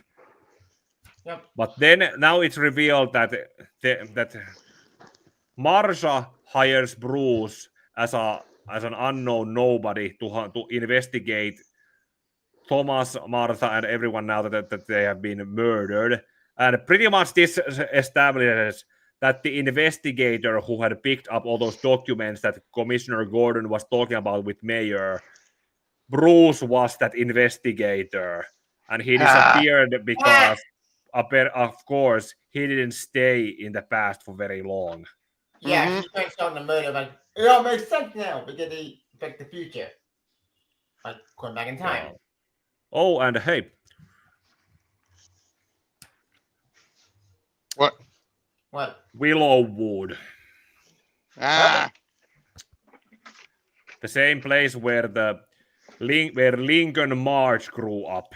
Oh, that guy from Courthouse. So Scott Snyder definitely takes a lot from some of this stuff. Like, yeah, he brought a lot of some Grant Morton stuff. We'll get to it, gentlemen. Yep. Sorry. Yeah. Well, then the whole masquerade begins again. And they have Bruce wear the costume party while Marsha makes herself look like Martha. And this is supposed to be some incriminating evidence where they want to frame the whole frame the Waynes posthumously for, well, as a setup for what they were doing in Batman R.I.P. Right. But but even when he's set on fire, Bruce manages to fight himself out. Steals. By the way, Carter Nichols was one of those time travel researchers, and he had this one box that was supposed to contact with the hyper adapter. Yep. But when Bruce grabs it, he is now taken from the past. To the All the way to the vanishing point. Yep. What? Yeah, that's where. Yeah, Tevye, let him explain. Sorry. At the vanishing point, he is approached by these robots, who then put him back together and explain that the monster he fought in the 1700s was or not 1600s during the witch hunt era. The era was the hyper adapter that when Darkseid used his Omega Sanction to send Batman back in time, the hyper adapter was put on his back and made to follow him coming back. So when he comes back, hyper adapter kills everyone. Yep. Oh, it is Darkseid when. Yeah. But these robots at the vanishing point, they then decided to make to disguise Bruce as one of them, so that when Superman, Rip Hunter, Booster Gold, and Hulk came there during the second issue, Bruce takes their time machine so that he can come back and return to the present at the Hall of Justice. Yeah. Yep. But he trapped them inside another time machine as it's being built, so that they can also come back to their time. Yep, because apparently Vanishing Point was destroyed. Yeah, it doesn't Vanishing Point, it gets destroyed and reset most of the time as the time keeps running out at the end of time. I keep forgetting how much time that point's been destroyed. Actually, I'll get to it more at the end. There's a point I'll bring up. It was in another mini, but keep going. Yeah. Tim attempts to now talk Bruce down. Yay. But Wonder Woman then shows Batman's cape that they can call that they found from the Stone Ages. It has the same radiation as hyper adapter. Yeah. And that means that they can't let that in order to take the hyper adapter out of Bruce, they are forced to. Well, Superman and Green Lantern and everyone else came back in time. They managed to restrain Bruce properly and then to a clinical death. So to erase the hyperadapter from him. Hyperadapter is sent back in time to the Stone Ages as a giant bat that gets slain. And then, as we saw in the, I did not bring attention to it, but it was seen as a carcass at the there. Yep. And Bruce wore it to fight as a caveman Batman back there in the first issue. Now It's a paradox, the paradoxes among paradoxes. Now, Yeah. question. Isn't the hyper adapter also the bat that hurts summons? I think so. Unless that what got retconned into Barbados, but I could be No, wrong. Barbados. No. It wasn't retcon. Barbados was the god they were summoning, but that doesn't mean he appeared. Okay. Wait. Yeah, yeah. they believed that they were summoning Barbados, but it was the hyperadapter instead. Which he bit into, and that's what made him immortal. Mm. Which, speaking of the Barbados stuff, I thought the Barbados stuff in this miniseries. No. The name Barbados was set up in this miniseries. That's what they thought they were summoning to everyone. We just said that. And then Scott Snyder decided to look at him and be like, well, who is this Barbados? I want to use him. Yeah, I'd wonder about that. Anyway, let's get to the end of this. Bruce is then given a clinical death, so the whole Batman RAP, where Batman is supposed to die, it happens here. This is the clinical death. Right. Yeah. They resuscitate him, basically. Yeah, then they resuscitate him. He is exercised. They get set up for what happens in Volume 3 of Batman and Robin. And Yep. Bruce is ready to come back in Volume 3. Mhm. And now to Volume 3. Yep. But do you, Robert, have something to comment about before we move on to this? No, well, all I was going to say was in the Time Masters Vanishing Point miniseries that was set alongside it, they treated the destruction of Vanishing Point like, one, that it happened at the beginning, not the end. Two, that it shouldn't have happened. And that so Rip had to pluck a Vanishing Point out from a different point of history to replace it for when Bruce arrived. I don't think Jurgens knew what Morrison was doing, so he was trying to come up with something. Yeah, I don't think you're in that one because honestly, that's just confusing. I like that. No, hey, it's just a continuation of the Booster Gold stuff. Yeah, that makes sense. That's all I was going to say. And then this Volume 3, because this is by Fraser Irving. Mm-hmm. The art by Fraser hit and Irving and Grant Morrison's writing makes this part of the story very hard to follow. Yeah, I got confused about this one. That's why I got lost. Fraser Irving is hit and miss, if you ask me. Though we do get the iconic crowbar slap in this. Yeah, Yeah, and this is also written in media res, somewhere a few issues from here as padding, which shows Hurt shooting Dick as Batman unmasked there before going back 3 days earlier. Mm-hmm. Yeah, when Oberon Sexton has been revealed as the Joker, and the Joker explains that what he was doing and he was trying to help them. I still find that interesting that Joker was actually being a good guy. Yeah. Well, it was more of a enemy of my enemy is my friend kind of situation And still somehow. playing up with the super sanity as well, that he recreated himself as a hero for this moment. Of course he does. Yeah. At least at this point, the bullet hole that he had has healed, and they don't show his tongue very much, that we can see if it still has the snake slit. Yeah. Yeah, that's disgusting. Yeah, Joker is taken into custody, and Batman brings Gordon into the Batcave or to the Bat Bunker, where they research some aspects. We're coming up with the. Okay, like I said, this is very hard to follow. There's so much dialogue. I need to read fast, remind myself what happens here, and I'm trying to remember from memory this particular one. I'm trying to remember. I'm trying to remember some details. Well, while they were doing that situation, they learned that Joker asked to talk to Robin. Yeah, we're getting to that point. Dick and Gordon are then trying to hurry to the police station, and yeah, we get to this part where Damian pulls the crowbar, and while the Damian talks some words here, which Joker says, "You sound just like him," and yeah, Robin beats up the Joker with a crowbar. Nice. Yep. That's funny. I do like that bit. I do like that but bit. while I love that bit. It's then so while good. Batman and Gordon are trying to hurry back to the GCPD, the Batmobile is shot down, and when they crash down, they are overwhelmed by Dollotrons as Professor Pug is released from where he is held. Of course. Mm-hmm. Who set him free? The Black Black Hand, I Glove. believe. Black Glove. Black I mean. Glove.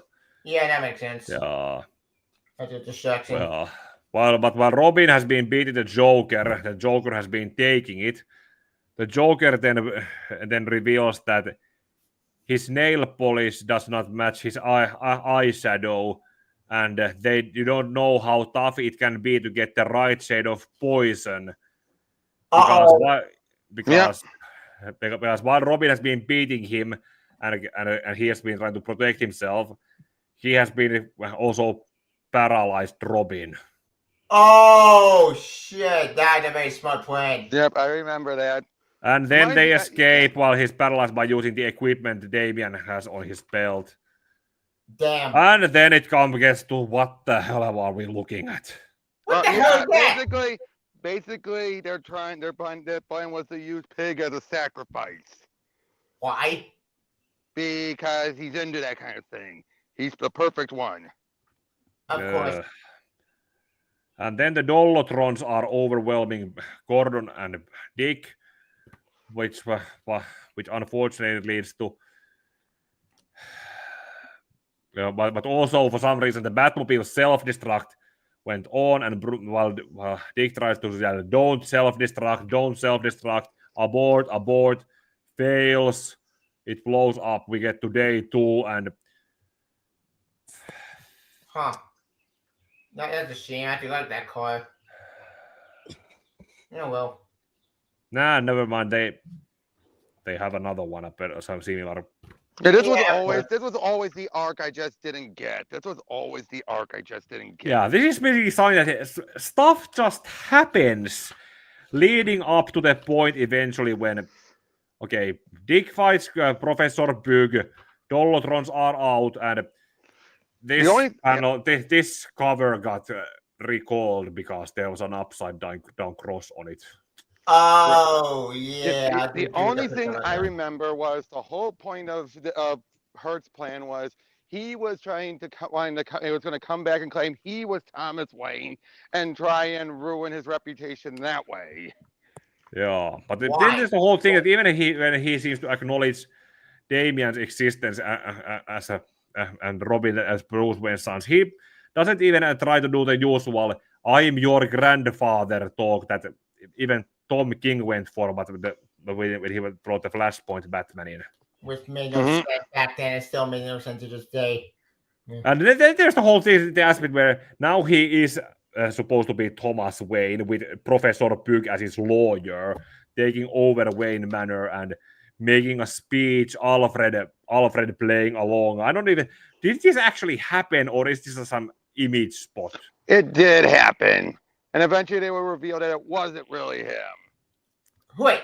What do you mean it wasn't really him? It wasn't. No. They revealed to the world that wasn't Thomas. That was an imposter. Oh! Great. You're going to talk to the mad. Yeah, well, regardless, it all leads them back to Wayne Manor, where Dick is held captive, Damian is brought there, Hurt shoots Dick to the head, and then they they have the box, and then he tries to make Damian swore allegiance that Bruce refused, but then the box opens with the gotcha note, and Dick gets back up as if he wasn't shot the back of the head. Okay, he did That's say cool. he put something. He did say it was at the back. He did have something. Oh yeah. Sorry. Okay, hold on. Let me go back. Hurt did say something or other about 32 pellet won't penetrate the skull, but it has been expertly placed to fracture the skull and cause a hematoma. So he has hematoma. 12 hours to get medical attention to fix it. Before he died, basically. Yeah, because of course Hurt would torture him. Yeah. And then Bruce shows up. That made me talk like that panel. Like, he's back! Yay! I love that so much. This is the part I was mentioning. It was the last issue that had the part I was talking about with Hurt biting into the bat. Yep. But yeah, this was referenced. This was tying into another. And at least Fraser story. Irving is not drawing this issue. Thank God. He does later. He does later. Well, later parts, yeah. Yeah. I think this was a story that was happened in the 90s by someone else. Yeah, it was. Yeah, Morrison. someone in the 90s. I don't remember who wrote it, but someone did, and Grant decided to take over from this, and then Scott decided to take over from Grant. I just find that weird. It's one story inspired two other writers. Yep, one with Grant Morrison and one with Scott Snyder. Okay, I just said that to you. Sorry. Yeah. Didn't But Tomas now we say are at the something? present day. Bruce faces off against Hurt. Hurt still believes in his own hype. Of course he does. And Bruce is just, what is Damian doing in a Robin costume? That's funny. I also love he's like two Batman.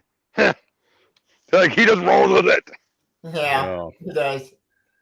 Yeah. Well, how should this go? Long story short, they fight. Bruce goes after Hurt in a Batcave. Dick and Damian go after Professor Pug. That's where you have Fraser Irving artwork again. Yeah. They go back and forth. Oh yeah, Fraser Irving and The other artist. okay, let's say who this other artist here is. David Finch is Chris Burnham, Cameron Stewart, and Fraser Irving all on this issue. yeah. Isn't that 3 artists for 2 men for 1 book? That's an overkill. No, not at all. Because they do different sections.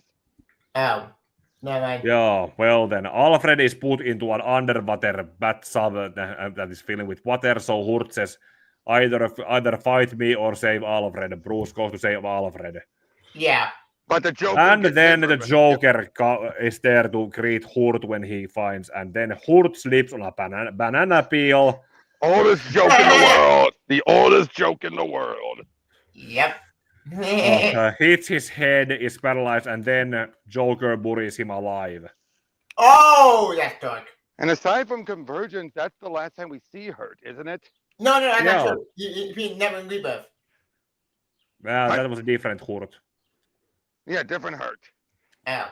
Aside from Convergence, this is the last time we see him. And Yeah. who was that Hurt never in Rebirth? Who is that guy? Different version of Hurt, because this Hurt eventually died in Convergence. And after the Joker has buried Hurt, there's a song and dance number about I don't have to go back to the old gags. Starting today, I'm taking the act to a whole new direction where the Joker fights crime. When there's no Batman, the grave digging clown gets to be the good guy. So, and then it's Dick as Batman who punches him out.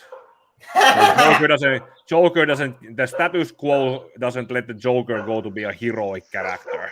Nope. I actually would love that. It's gonna be funny. Because he'd still be a killer. That's the thing. He'd still be a killer. No one wants that. True. Yeah. He He would probably be an anti-hero if he was let to go loose. Yeah. Well, Dick's head wound is healed. He's given the medical attention. Bruce says, "Don't hang up the cowl yet, because now we are going to set up Batman Incorporated." Woo! And Yay! Batman and Robin will continue on with a couple of random arcs until the end. Awesome. With the new writer, Tomasi. No, it Tomasi was did only one arc. there was some other guy before Tomasi. I Oh, only figured out and acknowledged it in editing. Oh, yeah. Oh, Paul Cornell. They gave us Yeah. Una. Yeah. Oh, Now, unfortunately, I only have the pre-crisis half of Batman Incorporated, so we're gonna have to talk about the New 52 half out of memory. I can help out with that. I can help with that. I can actually show the images after the screenshot, maybe. Let's just get as far as we can, gentlemen. All right. Okay. Yep, Yeah. yep. I can help. I'll cover when you get Yeah, to that Batman one. Incorporated starts with the Japanese with Lord Deathman. Mhm. Hold on. I want to do this. Lord Deathman. Okay, I haven't seen that. Yeah, who kills Mr. Unknown, a Japanese superhero, trashes his place, and well, Bruce and Batman and Catwoman had come to Japan basically to wanting to recruit Mr. Unknown for Batman Incorporated. But when the old one was killed, then they eventually end up recruiting the new one. Mhm. And this is also how she shows how Grant Morrison was writing Batman and Catwoman's working relationship and whatever relationship. There's the whole how they arrived to Japan, and Selina is said to be on an alias, not as under her own name. Yeah, that makes sense. Miss Elva Bar, cosmetics hairs. Mhm. Yeah. It's better writing than what Tom King has done. True. I'm sure Jared will appreciate that little dig. Yeah, but remember he doesn't hate the Batman run. Yeah, Oh, he is but the other still, one. ever since even when what this relationship is Dead. one foot in the grave after what Tom King did. Yeah, there's no salvaging that. And It's I sad. disagree. I think it's already on the mend already. They just need Yeah, the time but it's still away. 1 foot in the grave, more or less. Well, or maybe that one other grave is trying to pick itself up from it, but it's still a slow burn. It is, but I think it's been quiet long enough that someone else can come around and build it back up. Yeah. Yeah. Well, the other Mr. Unknown who was there, then gets sworn into Batman Incorporated, and now there's a Batman in Japan. Mhm. Yay! Next story then features El Gaucho. Oh, He was one of the Batman of all nations. That guy. Right. yeah, him. And he ended up taking over a rebrand of Batman Inc. after Ghostmaker left the team later on. It only Yeah. lasted one volume. It didn't Maybe. go A shame. Continue, Yeah. Pika. Yeah, this story takes place somewhere in. I'm gonna guess somewhere in Mexico. Yeah, it does. They dance the dance of death, and yeah, they hunt down some other surviving members of the Black Club, Yep. with also Batwoman being also showing up there, and now they acknowledge the other Batwoman. Yeah, that's what I'm talking about. That's what I referring to before. The Cassie Kane, yeah. No. This ain't Cassie. Kate Kate, Kane, that's what I meant. Kate. That's what I meant. Kate. or Kathy Kane. Tabby Kane, who's the other Batwoman. Yeah, oh yeah, no. There's Cassie, who was the original one. This is when it was acknowledged that they are two separate Batwomen. Oh. So Yeah, beforehand, people thought, "Oh, does that mean the other one never happened?" No, Grant says, "No, she still happened." yeah, There's and just- Grant Morrison is also rewriting some parts of the Silver Age to show that some of these stories did happen. Yeah, Yep. I want to pass away stuff. But still introduce the fact, for example, she wasn't an actual Kane. She married into it. That makes sense. Yeah. Whereas Kate is an actual Kane by blood and relative. Yeah, and probably Bruce Wayne's cousin. Probably, Yeah. you know what? I think that was done to explain why it's like, because when they first introduced her, Martha wasn't a Kane. There was no familial ties. I think Grant did it so that they can have the familial ties, but not have any romance that Bruce and Cassie had be squicky like your cousin. Kathy and Kate. Yeah, I said Kate and Kathy. Yeah. Yeah, same thing. Whatever. Yeah. Yeah, that story goes on for, but that's also some stuff happens which probably leads to something important-ish. I think it connects to New 52, right? It goes to New 52. It goes there, but then there's also this The Leviathan part special. where Bruce is now talking about Batman Incorporated rated as the initiative that it is explained as. What's with the face? The face with the eye looks weird to me. That's Chris. Yeah. Wasn't that Chris Burnham's artwork? I don't know. Yeah, could be. It's not like it's just said in the cover. And then there are those bat robots that I think these were also in Batman Brave and the Bold. Yeah. And then there's we have also this. Yeah, they acknowledge Leviathan rising. And the other sort of 71 and Cassandra Cain part of that story. I just realized we missed something back over here. There was the one final part, which there was the.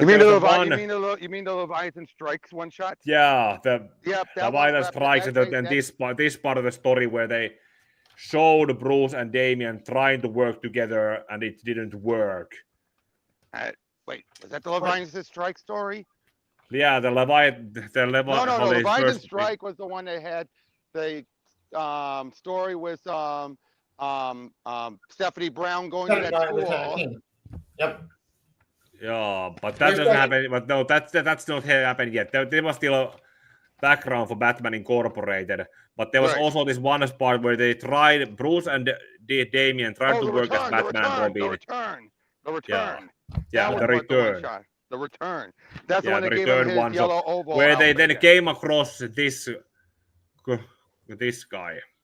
Who's that guy? The heretic. Oh yeah. Oh, that's him? The heretic. That was his earliest design. That was his debuting design. Yeah, that was before Burnham redesigned him. I was wondering about that. I couldn't tell it was him. I thought that sounds pretty cool. It was kind of Yeah, but eventually that was when they learned about Leviathan, and that was also how Bruce and Damian realized that their team dynamic didn't work, but maybe that was just made to justify how Dick is still being Batman and working with Robin. Well, you remember Damian Wayne met Cassandra Cain, Stephanie Brown during this time period. Yeah, that was the Leviathan Strikes book. Yeah, I wonder about that. And we also had still Batman and the Outsiders. Go! That's a team.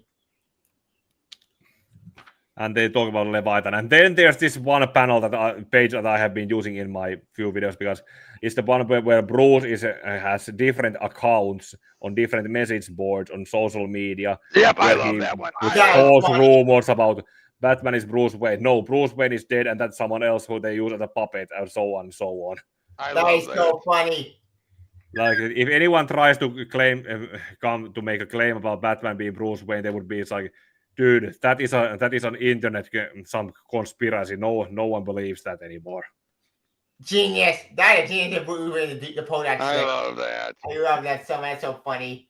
Yeah, but yeah, Leviathan rise and the children were pretty much this were brainwashed. Yeah, which really gets into more so during the new 52 version. Yeah. Like I said, I can summarize that if you want me to, Pika. Yeah. That leaves here's Cassandra now. Mm-hmm. Yay! I love Cassandra Cain. Also establishes the new Wingman, also Rocket Racer, or what was it? Which again gets resolved in the new 52 era. Wait, did Wingman die? And David Zimbabwe Batwing. Mm-hmm. Yeah, he was shelved. Right when the new 52 happened, Zimbabwe was shelved. He made a few appearances here and there, but not as Batwing. Wait, why? No. Why was he shelved? He was shelved right after Batman Inc. No, why? Yeah, then they made Luke Fox be Batwing after that. Ow. What? Yeah. He appeared in anthology books here and there, but not as Then Batman. there's the Indian father and son Batman, and who were these guys again? I think they were fitting to Batman from Batman. Man of Bats and Little Man of Raven. Yep. There it is. Yeah, the Indian reservation area or yeah, that's the one where the Native artwork, American Batman. Chris Burnham's artwork really gets a little like you have that one baby crying, soiled himself, and the mother had died from a overdosing. That was weird. Ooh. What? Yeah, I And remember then that. there's this issue with the Ubernet or what with Yeah, Oracle. what's up, That guys? was cool. I love that cover. What's up, Najee? Did you go out for a second?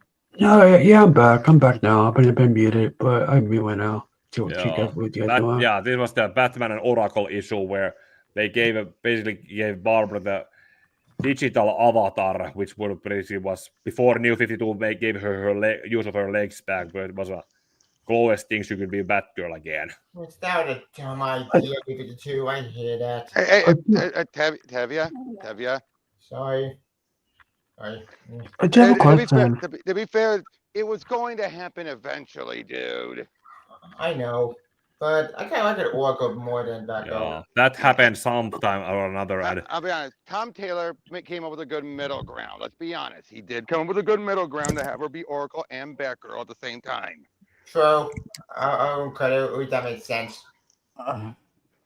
Yeah, and then there's this issue with Stephanie in that some girls' school. Yeah, I love that. That was the Leviathan Strike issue. Yeah. That made me so happy. Yeah. It was such a great story. Yeah, Yep. I don't know how much it was just set up and showed how they are training assassins. Except for the Leviathan stuff. Yeah. Now, but The day that she got shelved. Thanks. Yeah, that broke my heart. Like, why? Thanks, Didio. Thank you, Dio. Yeah. Oh yeah, and Son of Pug. Yep, Wait, I what? remember that. Son of Pig. That was a thing? Yep. Only for that bit and hasn't come again since. Because editorial got a hands on it, and yeah, that was a bad idea. Oh, not disappointing. It can be interesting to see that story go forward. Yeah, well. Yeah, but like I said, if you want me to help out when you get to the New 52 stuff, I can't share anything. No, I'm just gonna be remembering because I remember pretty well. Yeah, reread we're it probably recently. let's just go from memory what happened with the New 52 when we get to it. Eventually, the final issue shows them coming up to what's this? The revelation and find that most of some recruited members of the Batman Corps were compromised, and then there was the whole Jezebel Jet's head was found. Yep. And that's Lord Deathman was released from the prison. Bruce put him in the second issue of Incorporated. And internet was compromised. Everything was compromised. Everything that was built is just coming down. Yep. And this is also where we find out who the head of Leviathan is. Red phone rings. Bruce very defeatedly answers the phone, and Talia just says, "Yep, your move. I have done mine." Right, your move, detective. Now, guys, want to give any thoughts on that part? If that's all right. You Sure. guys go ahead.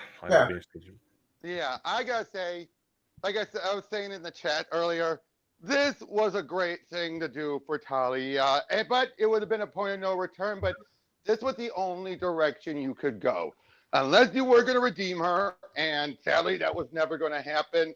She would eventually give up on you and to decide, okay, because as Grant Morrison put it, she's the daughter of a terrorist who has clearly shown time and again she will side with her father first.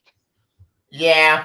Now Neil Adams, RIP, did give a bit more internal conflict, with Talia being conflicted between her loyalty to her father and the organization and her loyalty to Bruce. Now, once you add the element that despite having Damian together, Bruce would never openly choose Talia because Bruce and Race's ideologies clashes, then yeah, you could have Talia go down the rabbit hole and become the Demoness or the Dragon of Lazarus. But you needed more, but Grant Morrison just wasn't given the time to properly set that up. Yeah, and unfortunately, New 52 didn't do any favors. camera down. This is why I say, and the way I think even Grant looked at it this way was, she already made her decision. When she gave him that ultimatum, it was basically, agree to be a family with me, with Damian, and agreeing to join us. This is my final offer. Otherwise, I'm going to bring you down. And that's when she started getting the wheels in motion. That's how I looked at it. Batman, that's what happened. Yeah. Yeah, Son of Batman All was the- the ultimatum, and Bruce just didn't take it seriously. Yep, and then she finally Yeah, went to it. or it was the Wait, how many books have we gone to prior to? There had to be like 7 books. Yep. I think 8 at this point to count Batman Incorporated. yeah that deal that she made that she tried to make with Bruce all the way when they were here in Gibraltar at the beginning. This Yeah, at the beginning of Yeah. of Batman and Son. Yeah, that was she was by this point. Basically, that's how Grant looked at. I think Grant saw this. She already made up her mind, and she was already going to do this. It wasn't a case of he had to set it up in his mind. No, she already made up her mind before she even started. Yeah. Maybe This is true, but that's a 11 lot. books.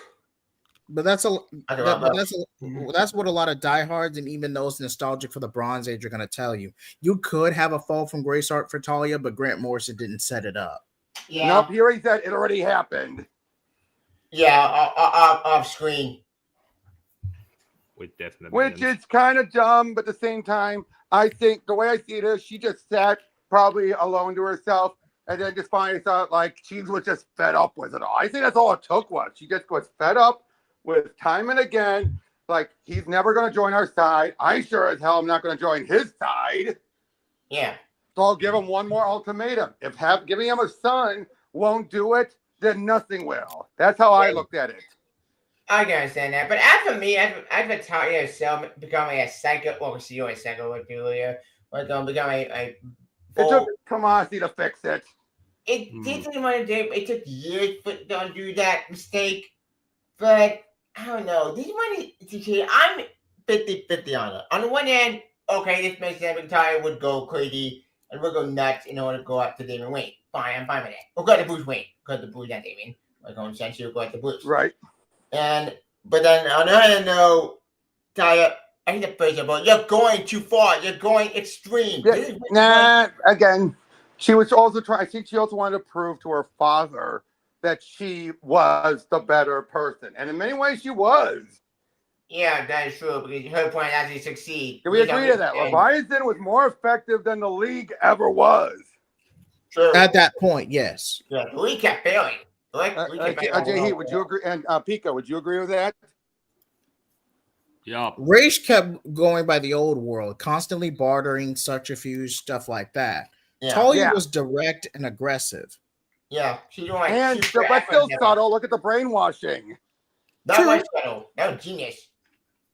Yeah, especially that issue where we found out they would abduct a teacher, then have her brainwash him. If parents complain, they would then frame them, shred up any evidence, and then frame them using judges of their own to then take away the kids from the parents, arrest them, and then have the kids be raised more and more, even further integrated by being raised by Leviathan Agents.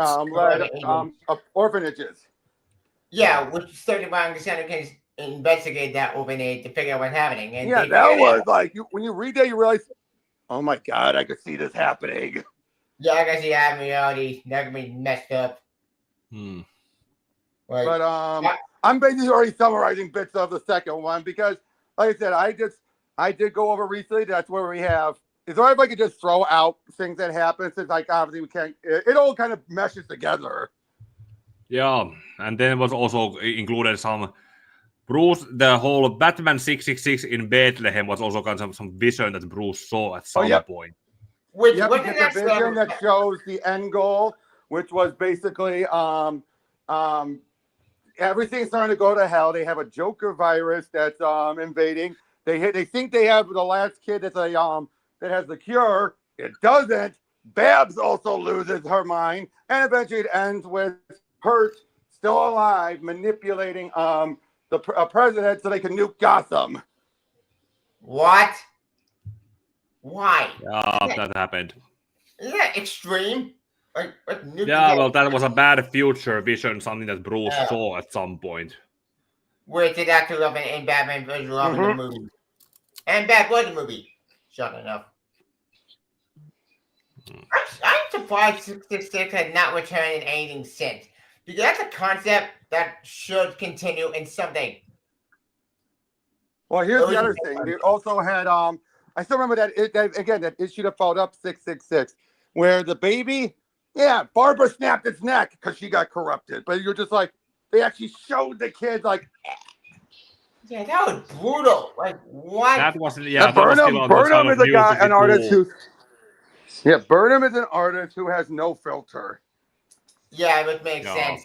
It was still in the era of New 52, and when they were pretty much allowing themselves to be as edgy as they could be with the New 52. Yeah. Yep, that's also where you have after they see a slaughterhouse, Damien decides, adopt Batcow, and I'm a vegetarian now. Yeah, that was funny. I love that moment. That was funny. Batcow. Batcow. I go Batcow. Yeah, that's when they started having Damien adopt animals left and right. But they're so cute and funny. Nice. Yeah, like Alfred the cat and Titus was mostly just that Tomasi brought him in. Yep. But that's as they continue. Oh, hold on a sec. You guys can keep going. Hold on. Okay. Yeah. Oh, speaking of Damon, we kind of missed some stuff with the Teen Titans stuff because he was in Teen Titans. He was in that story, pre-52. Yeah. But then it was, so I don't remember the finer details, but all of it eventually related to then them fighting at the Wayne Tower. Well, in Teen Titans, he fought Superboy Prime with Connor, Cassie, Tim Drake. They fought Prime. No, with the in Incorporated. Also, no, Incorporated. Then Talia also put a hit on Damian's head. Yeah, with Heretic. Yeah, no, a hit that made people like bounty hunters and others that to like some hit for like how many millions of dollars that they kill Damian. Who set up the hit? Was it Roger? No, Talia put it on herself.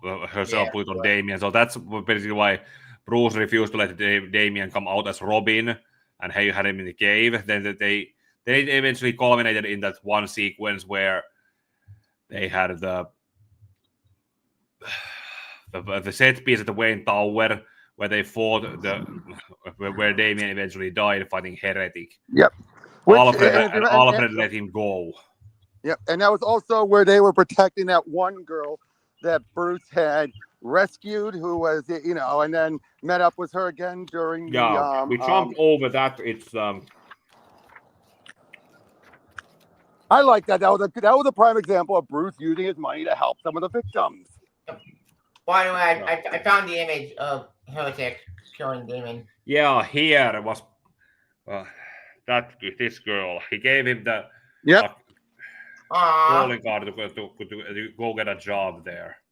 Yep, because she was clearly one of those type of young women who short, small enough to fulfill certain disgusting fantasies of pervs, and all that for her pimp. Yeah. Oh. Yeah, that popped up again during the Lost issues that was in between R.I.P. and Final Crisis. Yep. Yeah, that's how Damien died. This was her third appearance. This was her third, and that set up she was a receptionist, which is what she was doing here. Yep. And in Batman Cobra, everyone gets killed by a Heretic. After Nightwing actually showed up. Mm-hmm. This fight was brutal. I mean, it's meant to be. They're trying to take down this guy with everything they got. And I still find it disturbing that this was a Damien clone that was gestated in the carcass of a whale. Sperm whale, to be exact. Well, yeah, but I just always found that like. Oh, continue. Yeah, Roman, what? Hold on, someone's going through a lot of static. What's going on? Sorry. My phone was connecting to my my Bluetooth. Okay, it's going all right. Just mute yourself for a second. Yeah. But Yep. But I will say this. This is one of the main aspects because as is going into this run, you could have shelved Damian right after this, and this would have been a solid send off for the character. Yeah, Yeah. I think that was the plan. It was the plan. Agree. If they, That it's was the whole, always the plan from the One at a beginning. time, gentlemen. Sorry. Pika? it's the whole, but isn't that the whole thing that Damian was created as a part of Batman's supporting characters, and so Grant Morrison didn't own the character to have him be killed off. The character had built certain Actually, enough he was fan originally base. supposed to die at the end. Sorry. I was just saying, Yeah. he originally was meant to die at the end of Batman and Son, but then I think Tomasi convinced him to keep him going because Tomasi was the editor at that point. And then Grant decided, all right. And then that's how things continued forward. Yeah. Well, that explains that was the limited original plan. appearances between. That explains the limited appearances Damian had after Batman and Son and Batman RAP. Exactly. Grant had to then expand it a bit more. But like I said before earlier in the chat, if we didn't get Batman Robin, if we didn't get Damian's other appearances, no one would have mourned Damian's death because they would have been like, good, the little shit deserved it. True. If no Damian didn't appear in any other book, yeah, If he had, yeah, be permanently Well, killed off. I do think Batman and Robin. Okay, question for all of you, Jay Heat, Pika, more specifically you two. Do you think Batman and Robin on its own could have redeemed Damian in people's minds, or do you think it needed the other appearances outside, like Batgirl and everything? I would say it's a combination of everything because not only were you dealing with a breakout new character, you were also dealing with with a generational shift between the Bronze Age and the turn of the millennium. Right.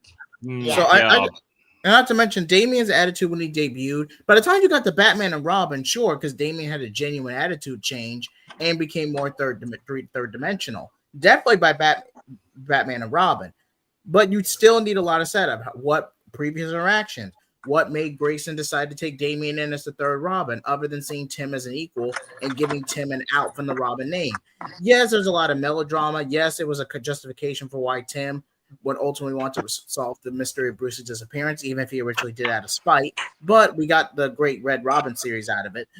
But even by the time you get to Batman and Robin, sure, because the only real appearances Damian had other than that were a brief interaction with the Teen Titans and Jeff Johns' run.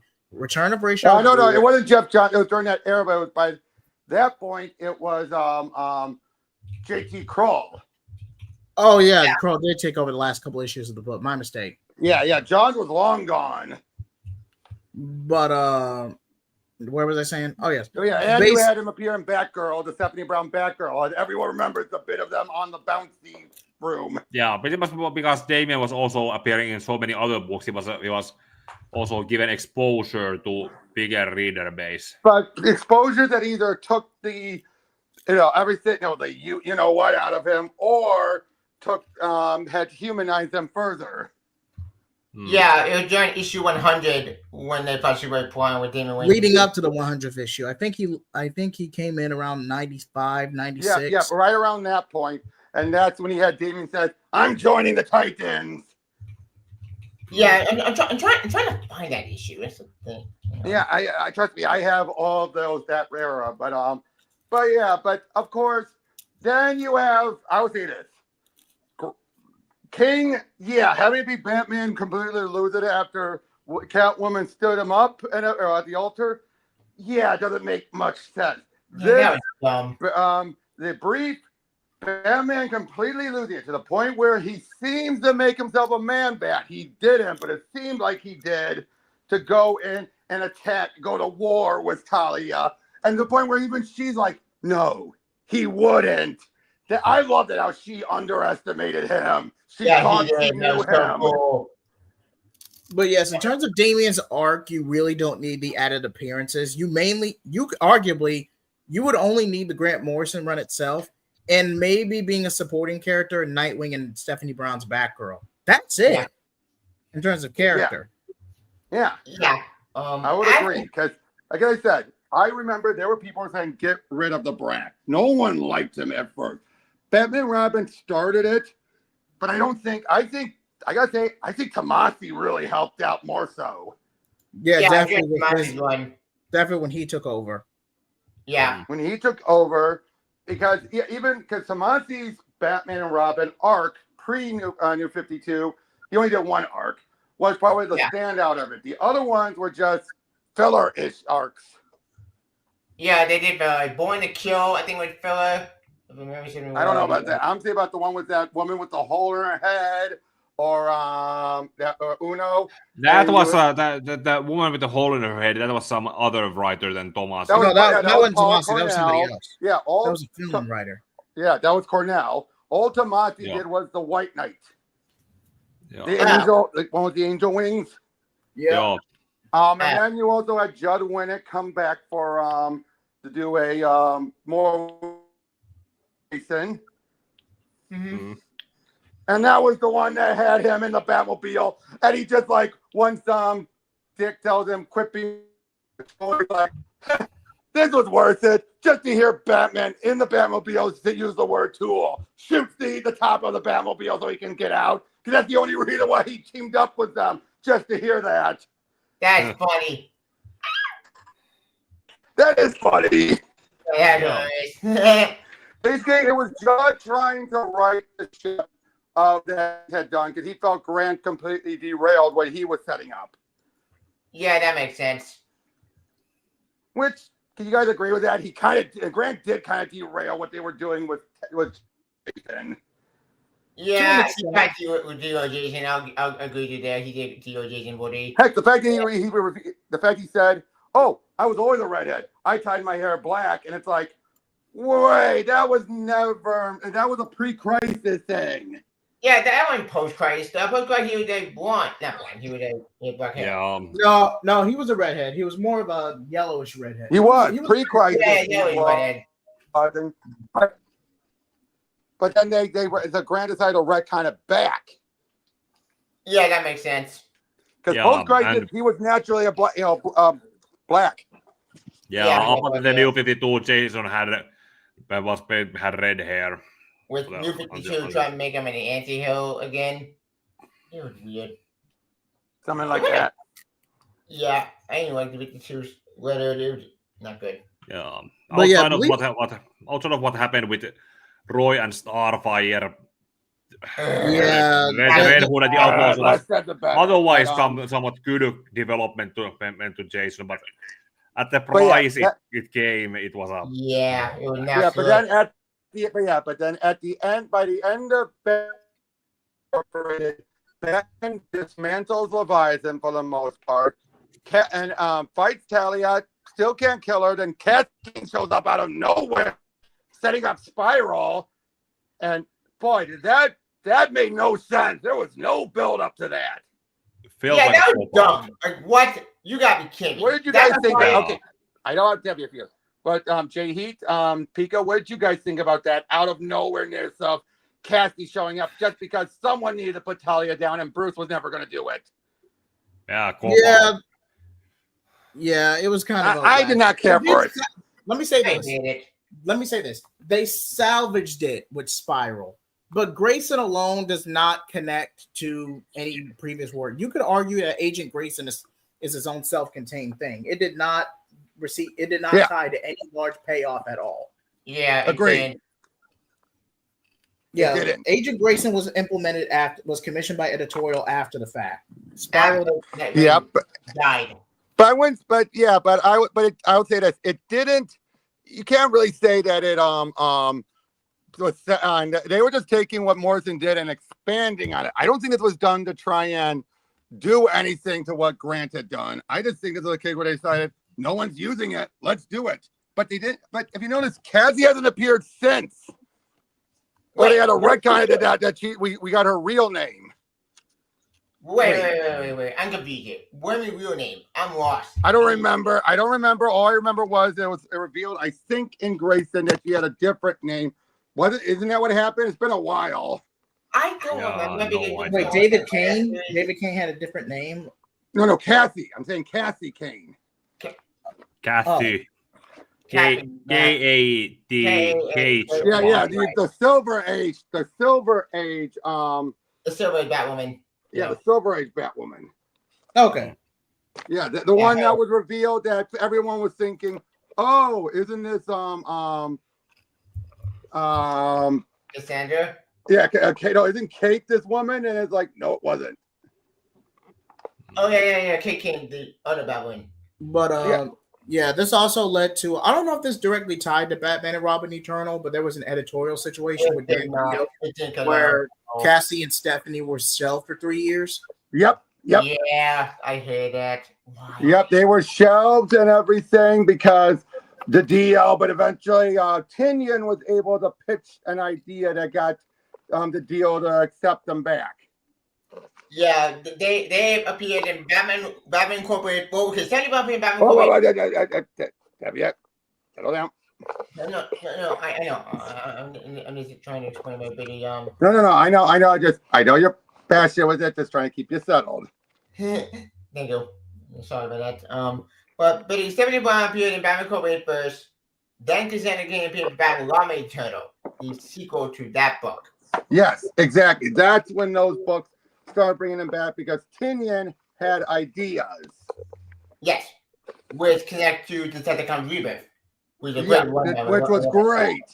Yeah, I love that one. It made me so happy. And then at the very end of it, it was then revealed, here's both of your histories.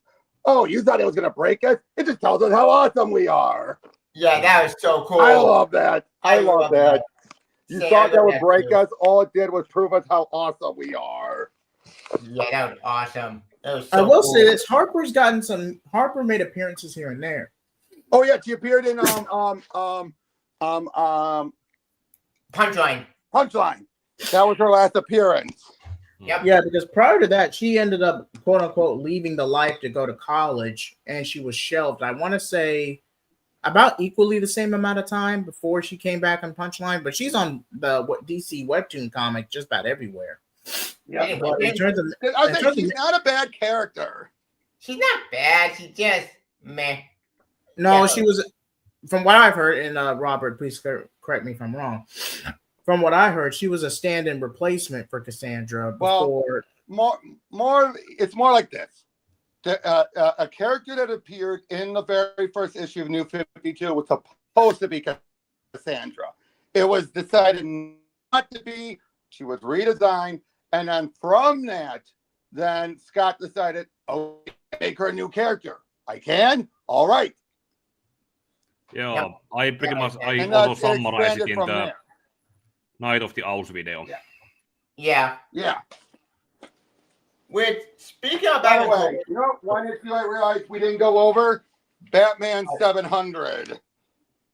Oh yeah, what happened in that story? Unfortunately, I don't have it. That's the one that they jumped through history somehow, like someone uses a device to do it. But at the point where we have it be that Damian would save a young Terry McGinnis, and then later he would be the mentor to Terry.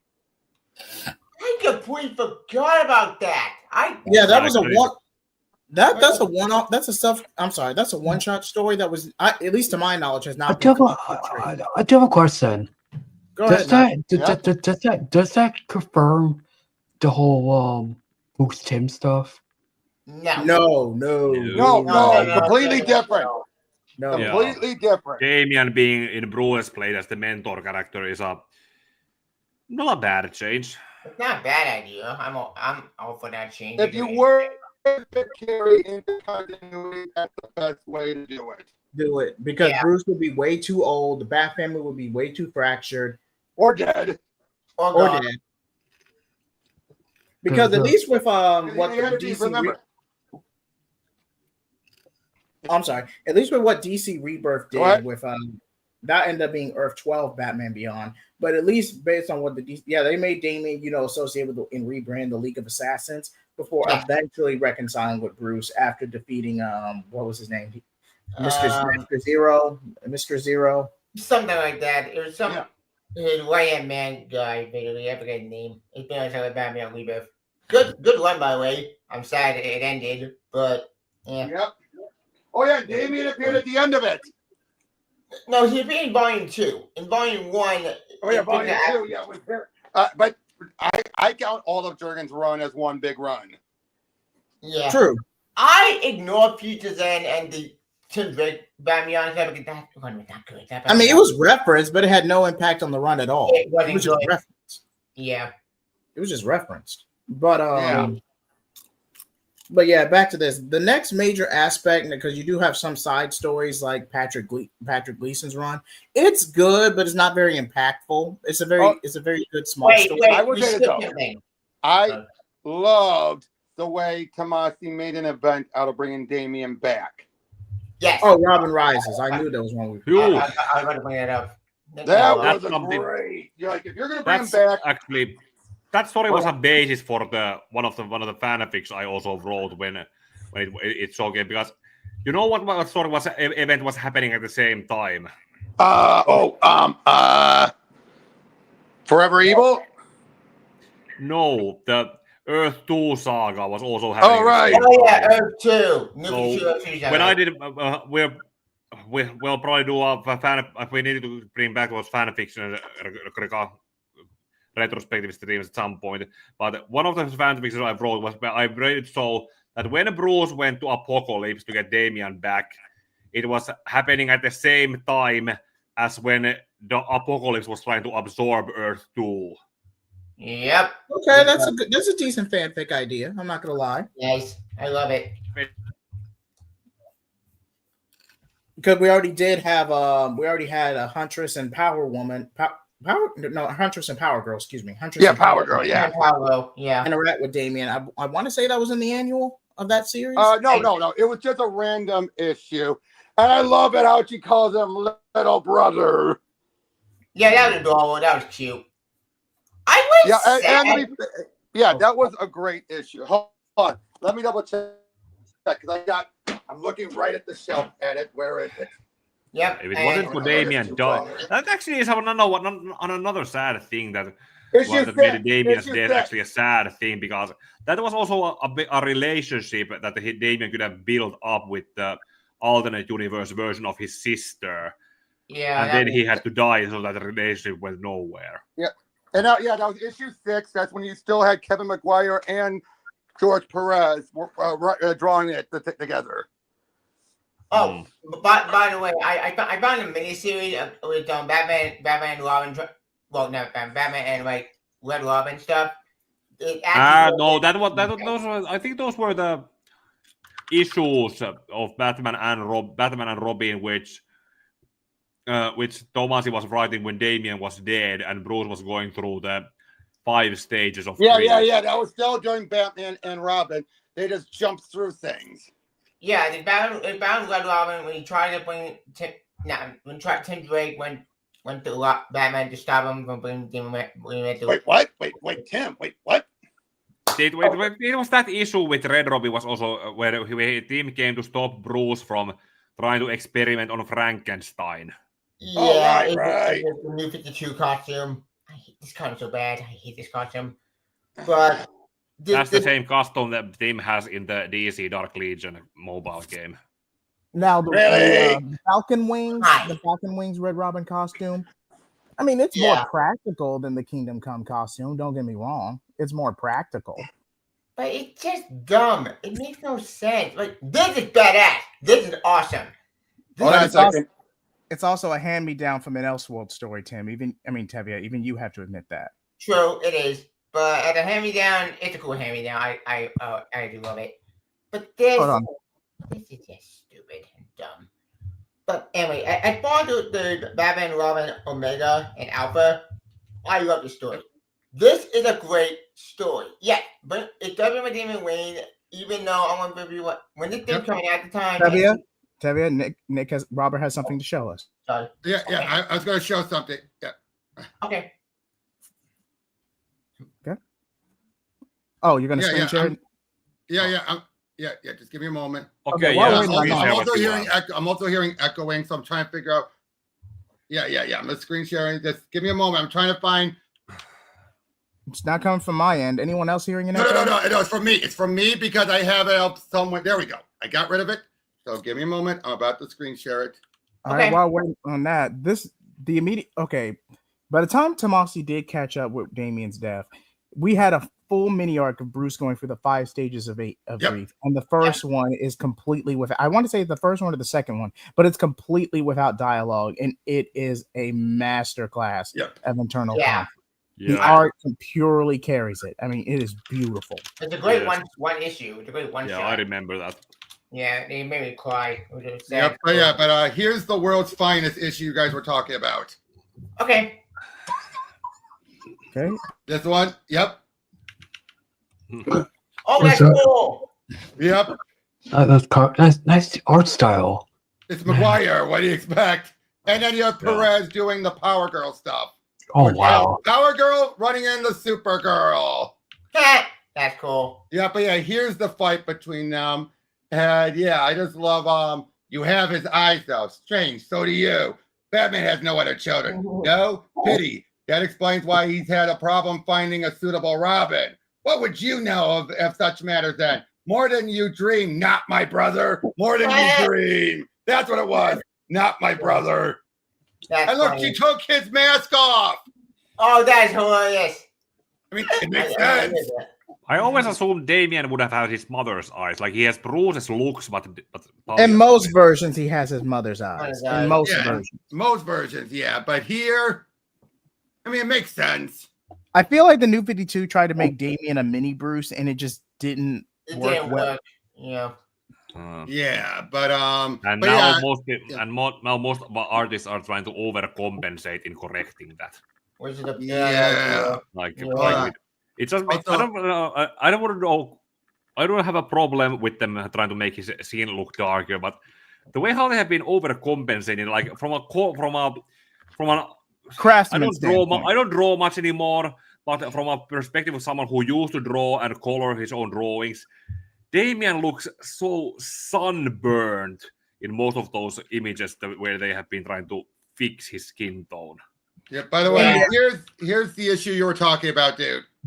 Okay. While we're waiting on that. Oh, I got it. But yeah, they were also trying to canonize Carrie Kelly and try to make her the new Robin. Then they squashed it. Then they squashed it. Something that yeah. What was that? Oh, Requiem. Yeah, Requiem. Yeah, this is the one you were talking. The fact they never finished the painting. Aww, that's so sad. That broke my heart. Yeah. Yep. Oh, look here, and then look. Yeah. You know what it is? Damian is there. If you can see the hair there, do you see it? Oh, I see it. Yeah. It's faint, but it's there. Yeah, that was intentional, and This was a great story. A sad, depressing. No. You said no dialogue. No dialogue. No. It's up my eye. And this is monologue. No, they don't monologue. It's nothing. It's a monologue of that in the later part. Yep. Oh yeah. Here's where they try to bring Carrie in and say that she was the tutor. Damian's tutor. I understand that Frank Miller pretty much told them don't use Carrie. Yeah, that was what it was. Yeah, but I got to the fact she dressed as Robin for this party. That was funny. Yeah, this is the Frankenstein story we're talking about. Kendrick Robin. Yeah, this is where this was all about different. They put in different people. First, different. The Two-Face thing. Going where? No. Well, yeah. Eventually, he would do more with it in his detective run, but these are the villain months. Oh. Keep forgetting those. Oh, yeah. Here's Robin Rises. Part 1. Yep. And what is okay? And some of the art where the Aquaman pretty much ends up looking. Oh wait. More. I was right. This isn't the right order because they skipped a bunch of issues on the scans. Hold on. Yeah, they skipped Alpha. They skipped. Well, not just that, but there was a whole bunch of others. Culminating with him seemingly teaming up with Ra's al Ghul. Yeah, that was weird. Like, what? Why? Yep, but yeah. Because Ra's was the one who stole their remains. Yeah, he was going to use a Lazarus pit, and Bruce was like, no! Yeah. Not that way. Yeah. And then there was also some people that think about Bruce went to Apocalypse to resurrect Damian when it was in reality he was just trying to reclaim his remains. But he got the crystal that could allow him to do it. Yeah, so he had the option, and he was given a choice. And that's when we got the hell better on that. Yep, the Hellbat armor. Which Oh, I don't care what cool. Jared says. I love the Hellbat I armor. love that armor. That If I armor is remember fantastic. correctly, and please correct me if I'm wrong, but if I remember correctly, Requiem was standalone. Batman and Red Robin was grief. Batman and Red Hood was anger. Anger. Batman and Batgirl was bargaining or bartering. Yep. Excuse me. Yeah. And Nightwing's was acceptance. But which one was Selena's? I So, think hold on, it let me was, look. Let me look. Fighting? That one was That one was Despair. Despair.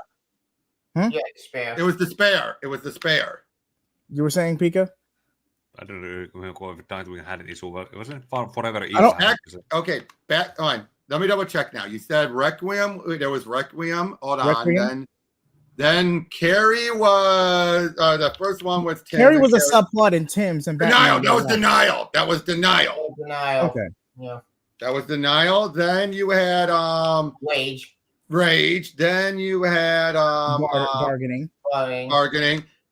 Wait, what's that bargaining? Yeah, that was bargaining. Then it was Denial. Catwoman was Denial, and then Nightwing, I believe, was acceptance. Acceptance. Yeah. Yep. Then it led into the other team up. You know, him teaming up with other heroes, which was for the hunt for Robin. No. Next was the Two-Face arc. Yeah, Two-Face and those twins. Yeah, They are going where. Was one of the twins already dead? Oh, that's the one when Tomasi had Harvey shoot himself, and he wouldn't bring that back until his detective run. Oh, I completely forgot Two-Face that he died. Wait, I He thought didn't die. He didn't Gotham- die. He did have a bullet lodged in his head. Oh yeah, bro, like in the head. Yeah, but I that thought makes Gotham and Gotham Girl debuted in Rebirth. Yeah, that wasn't Gotham and Gotham. It was different twins. sense. Look at before. Yeah, Rebirth. some Then that led after that. twin sisters. That's right. Yeah, I don't remember what their names were, but they were the ones who in the New 52 were then the ones who poured acid on his face and killed Gilda. Yep. Wow. And but then that led into Hunt for Robin, which then led into Robin Rises. Yep. Which, as I said, at the time when these coming out, like, wait, why? I bring them back. Because Tomasi Grant was going to kill him no matter what. Tomasi tried to make an argument, and Editorial stepped in. Yeah, editorial stepped in. Basically, came to an agreement saying, "Okay, we'll kill him off, so Grant can kill him off. You can bring him back." Yeah, that makes sense. Well, because that way it was the way that everyone gets what they want. Yeah, when people get Damian Wayne back, It was a compromise, Tevia. It was a compromise. Yeah, it was a compromise. Exactly, it was a compromise. Yeah, that makes sense. Right. And then we got Super Robin for a brief time. That was fun.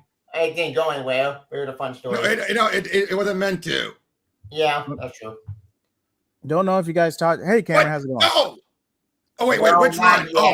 Oh, I think they're referring to the Adam Glass run. We Yeah, haven't gone to Metal run. I didn't mind that. I hate that run. It drove me mad. I don't like where editorial. I do have a shelf title. If I ever do bring shelf titles gone bad back, I might do an episode on it. Pre-metal runs were good. Run was good. Post-metal is when the quality dropped. Yeah, Percy's run was basically a nostalgia trip of Wolfman and Perez. Percy run was pretty good. Now, I do not like where editorial was going at the time, which in the Adam Glass run definitely didn't help that. But in a vacuum, the Adam Glass run just wasn't that bad. In a vacuum. I will say this. The only thing I like and the only reason I will defend that run is two things. Deathstroke crossover and Crush. Crush. Oh, right. Crush. I adore Crush. She is one of my favorite recently made DC characters. Yeah, Crush is a great breakout character. Don't get me wrong, but with all the cringe and a lot of connotations going on in that roster, is it really enough to save the run from a quality standpoint? I also didn't mind Jin. Okay, all right. Okay. I gotta ask: were you not creeped out by what they were setting up with Robin and Jin? Because you cannot unsee it. I thought they were setting it up just for Crush to get annoyed. What? Because the Crush was the one who digged her. Crush was the one that was into her. Oh, right. I forgot. Remember, Crush was the one that was into her, and then everything I think involving that was both for her power that arc where her power was her ring was used, and then she was trapped, and for anything centering around Crush. That's what I think. Anything with Robin was more meant to bring to further those two arcs. That's how I looked at it. I do not think they were planning on pairing him up with her up with Robin, with Damian. I don't think you really could make it work. I would not be surprised if Jin is forever shelved. Now, I don't really know enough about Flatline. Flatline's a breakout character from Williams. Yeah, but I love her. She's fun. She's fun. She is fun. She definitely fits Damian's archetype. She does. She's so cute. And come on, she's the daughter of Deathman. Yeah. No, not daughter. Henchwoman / sidekick. Oh, I thought they were related. No. No, you're right. I forgot. No, she has a sister, if I recall, right? Yes. Yes, and she's Russian. Her powers manifested and her family abandoned her. Right. Yeah, with the exception of her sister who got roped into crime shortly thereafter. But say what you will about this being a love triangle, or you're trying to, make it one for the sake of melodrama. Say what you will about that. But there's one key caveat I think everyone's overlooking. Jin is preserved based on when her brother betrayed her and bound her to her ring back in the era of the Pharaoh in 2000 BC. That means chronologically, she's over 4,000 years old. Yeah. Jay, if you go down that route, that means you can never pair up Wonder Woman with anyone because she's ancient compared to them. And they're the main villain of the entire story. This guy. And yet, for some reason, Wonder Bat exists. I would play the clip, but it's in 4K. So, even I have this argument. I can go all night, dude. You get my boy right, though. I'm not gonna play it. Pika regrets it enough. Good singing voice though, but I'm not gonna play but you get my point, right? Songs since then. I think it was so funny. Jay, you get what I'm saying, so right? Yes. You're going down now, train of thought, dude. And then you got to think about other examples. Yep. Yeah. Roundhead betrayed the team. He Crush. Yeah. I didn't really mind Roundhouse enough. He kind of works as like a Beast Boys stand-in where he completely crashes out Damian over the death of his sister. And I think they were trying to make him the next Bunker. Yeah, they were, but then we going where it went. Would you agree with that? Jay? That they were trying to make him the next Bunker was good. I liked Bunker for his character. I mean, I wouldn't say he was very funny. He was definitely the comedic relief of that team. Oh no, I know, but I'm saying Roundhouse was clearly meant to be the next Bunker, but I think Crush was the one that really stood out. And again, what I like about Crush is that she's a lesbian, but it's not her defining trait. On my other characters recently, they actually don't go down that road with Crushers, thank God. Interesting. Yeah. Yeah, I might do a retrospect. I might do that shelf title Gone Bad because let me join in for that one then. Definitely. But Tevye knows what I'm talking about. We even did one on John Kent. I want to say 2 years ago now. That drove me mad because what? Okay. Let's keep this civil. I know. I ain't kidding you, but I'm trying to. But I know. I'm just saying. I know how bad things went with Sean, dude. I know, but I still stand by it. I think John has gotten in a better spot lately. I can't disagree with that, but that's my opinion. We'll definitely save that for another stream. But I say what you will about where editorial was at the time, especially after 5G, after they pulled the plug on 5G. But in a vacuum, the Adam Glass run is not that bad. It's monotonous, it's cringe-inducing, but it's not bad. Exactly. It could be worse. It could be like this guy. But yeah. Okay. That. Yeah. I know what you're talking about. But I can say it. Now, can we agree to this? Aging Damian up was the best thing they could do because I am so tired of when they keep kid characters the same age forever. There's was, it's all boils down to execution. That's all I'm Yeah, gonna I say. do have a question Damien about was that. debuted in 2006, and Rebirth happened in 2016. So when the character turned 10 years old, that's when he was turned into a 13-year-old. Yes, he was I already agree aged with up. during the one shot. Najee, you had a quick question before we move on? Oh, I do have a quick question. How did Damien became older in They just jumped to it. one? They just jumped him being 13, and They just showed him what saying by a birthday cake, and boom, that he was Yeah, older. but also the new one of John Kent when he's older. Oh, you're Oh, talking no. about No, that they don't. one did Completely get Star different. Wars out of. Hold on. I'm confused. All right, Tevi, I'll let you handle this one. Yeah, okay. This other question came about that. The reason why John got aged up because BS been this shit. Let's keep this civil, gentlemen. Sorry. To make a long story short, this nonsense. Basically, Bennett decided, I don't want to let John Kent 10-year-old boy. I got to age him up. Why? Because I wouldn't have been the reason book. Yep. Tevia, if I may interject. Okay. As it is, say what you will about the rising research of anime and manga. Say what you will about that. We'd argue that till we're blue in the face. But at the end of the day, John could not carry without Super Sons, without Damian Wayne. John could not without even the Super Family.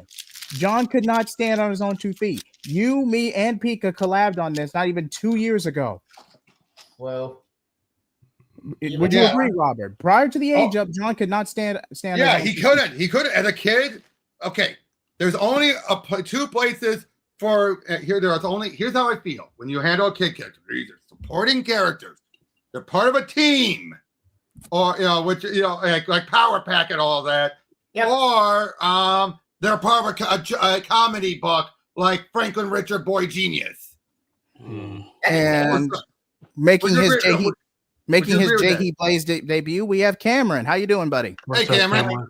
Hey, I'm doing the way I'm asleep. J.He., would you agree with that? What I just said? Those are the 3 things you do with a kid character. Okay. Yeah. So I do a question, wait, because do we know that John Kent and Damian Wayne is older now, right? In the new continuity now? Wait, unfortunately. Older? Yeah. No, but Damien is just 3 years older. Just 3. It just acknowledge that he is now 3 years older. That's it. He didn't have as drastic as John, and it's more of a case of where they just soft retconned him to being 13, as opposed to, and just simply said, "Oh, we just never acknowledged his other birthday." Which makes no sense even in logic. All right, and Cameron, you wanted to share your opinion on the glass run, right quick? Not on the glass run, more on the whole Damien aging up and whatnot. Okay, floor is yours.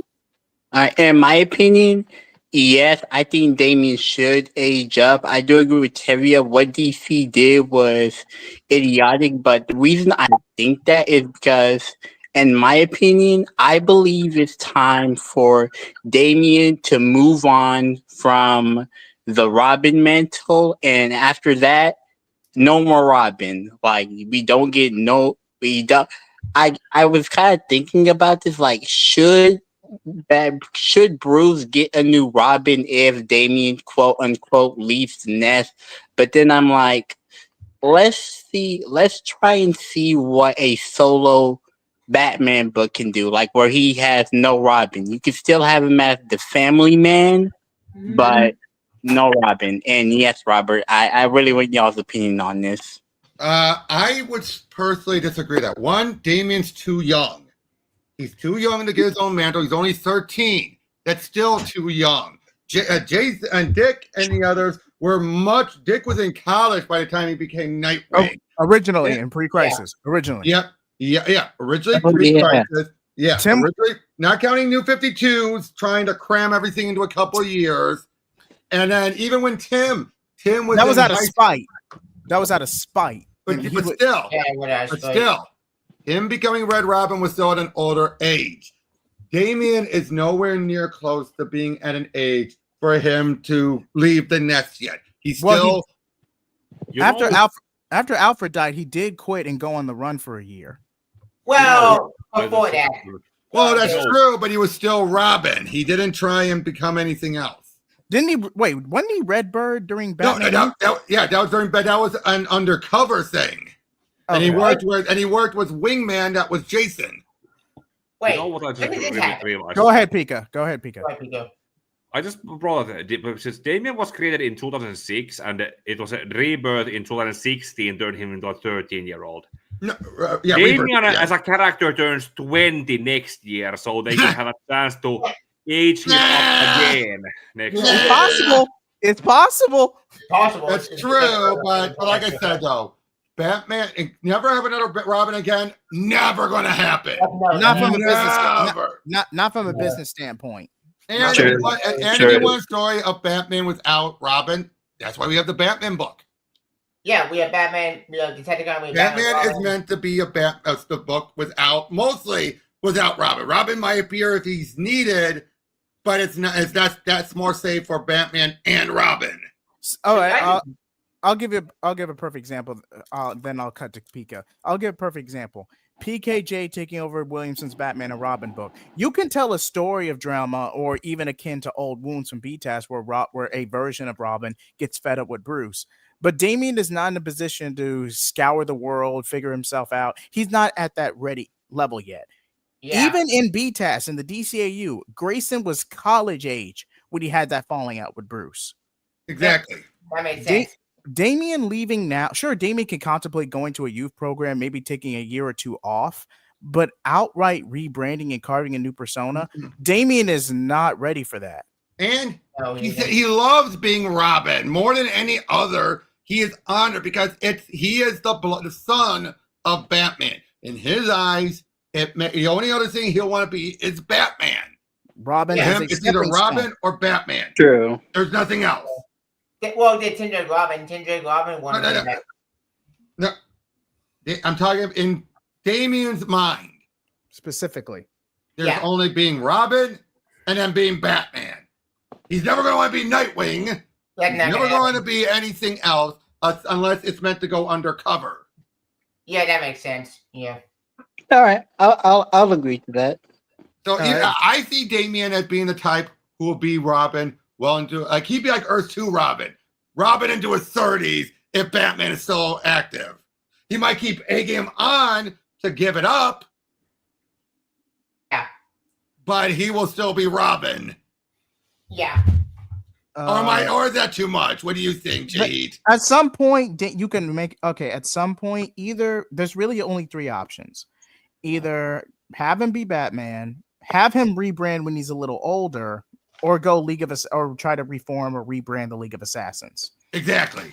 You can Yeah. in terms of an older Damian, you can only go those specific routes. It's crazy how DC actually did 1 and 3 of your suggestions, J.E. They actually did do those. You did 1 and 3 just in different Elseworlds. Batman Beyond did that. Batman Beyond had him take over the League. Deceased. DC Did it, but that's very specific circumstances. Most of the Bat family were killed off in the zombie plague. Judge Dog said war. I'll be back. Because Judge Department will have Janeway to go to League of Assassins in that movie. Then we have that dark future where he's Batman and he's like carrying around guns and trench Yeah, coat. Batman 666. 666. Yeah. Solid one shot, by the way. Good Agreed. one. A series that Oh, on. Okay. All right. While we're waiting on that. Okay. So in terms of Damian's Wayne character, okay, I guess we'll go ahead. You and know move what on. case of proving Damian could be Robin well until he's older? Okay. Oh yeah. Me and Robert, we went through that story, and Yeah, Damian's up. yeah. And it showed that even into his 20s, Damian would still be Robin if need be. Wait, wasn't that a Yeah. de facto prequel to Batman Bethlehem, or is that a standalone? It's a de facto prequel, but it's also standalone. So there's some things in here that don't make sense. Like, for example, Jackanape. He gets killed off in this, and yet he's still alive by Batman 666. Yeah, that made no sense. well, that was written by Q-Bird, not Schubert wrote that But story. playing off of what he talked over with Grant. Yeah. So this is why it's both its own thing, but you can look at it as the prequel to the 666. Yeah. But yeah, the next major aspect of Damian's character, Percy Run, like again, it's a nostalgia trip for Wolfman and Perez with a little bit of DeCamu synergy sprinkled into the mix. The only real conflict or character progression in the Percy Run for Damian specifically is his beef with Kid Flash and the Lazarus contract. Well, not just that. There's another team after we forgot to mention. Right? There are two teams. You done Super Sons and Titans. But outside of Kamada, outside of being a mini world's finest, does either character John receives way more character in Super Sons than Damian does? Let's be honest. He does. I won't refuse that. He does. True. But here's something else. Then you have Williamson trying to put the pieces back together. After Tom King actually butchered Damian. No. Let him finish, Tevia. Let him finish. First of all, Tevia, Tom King did not do anything to hurt Damian. Can we agree to that? Yeah. Tom King did not do Hurt anything. Wonder Woman, but not Damian. And I'm talking about. No. Then you're gonna have Jared on the stream, and then we'll be at this for 6 hours. Sorry. Okay. What I'm saying is, when it comes, but Tom King did not hurt Damian. All Williamson did was fix everything that was meant to be done for 5G, and he put him on that island. He had him do the Lazarus Island, which eventually led to Tevia. Right. And then he eventually led to Batman versus Robin. Granted, Mark Waid wrote that, but he was playing off of what Williamson had given him. And then eventually you led into Williamson's Batman and Robin, which eventually accumulated with Robin going after Bane for killing Alfred. Yep. Which we have to talk about this. Originally, at least according to interviews, it was going to be a fake out with Clayface pulling a switcheroo. Yeah, it was going to be a fake out originally, but editorial wanted to and then Tinian cemented it by blowing up Alfred's body during Joker War.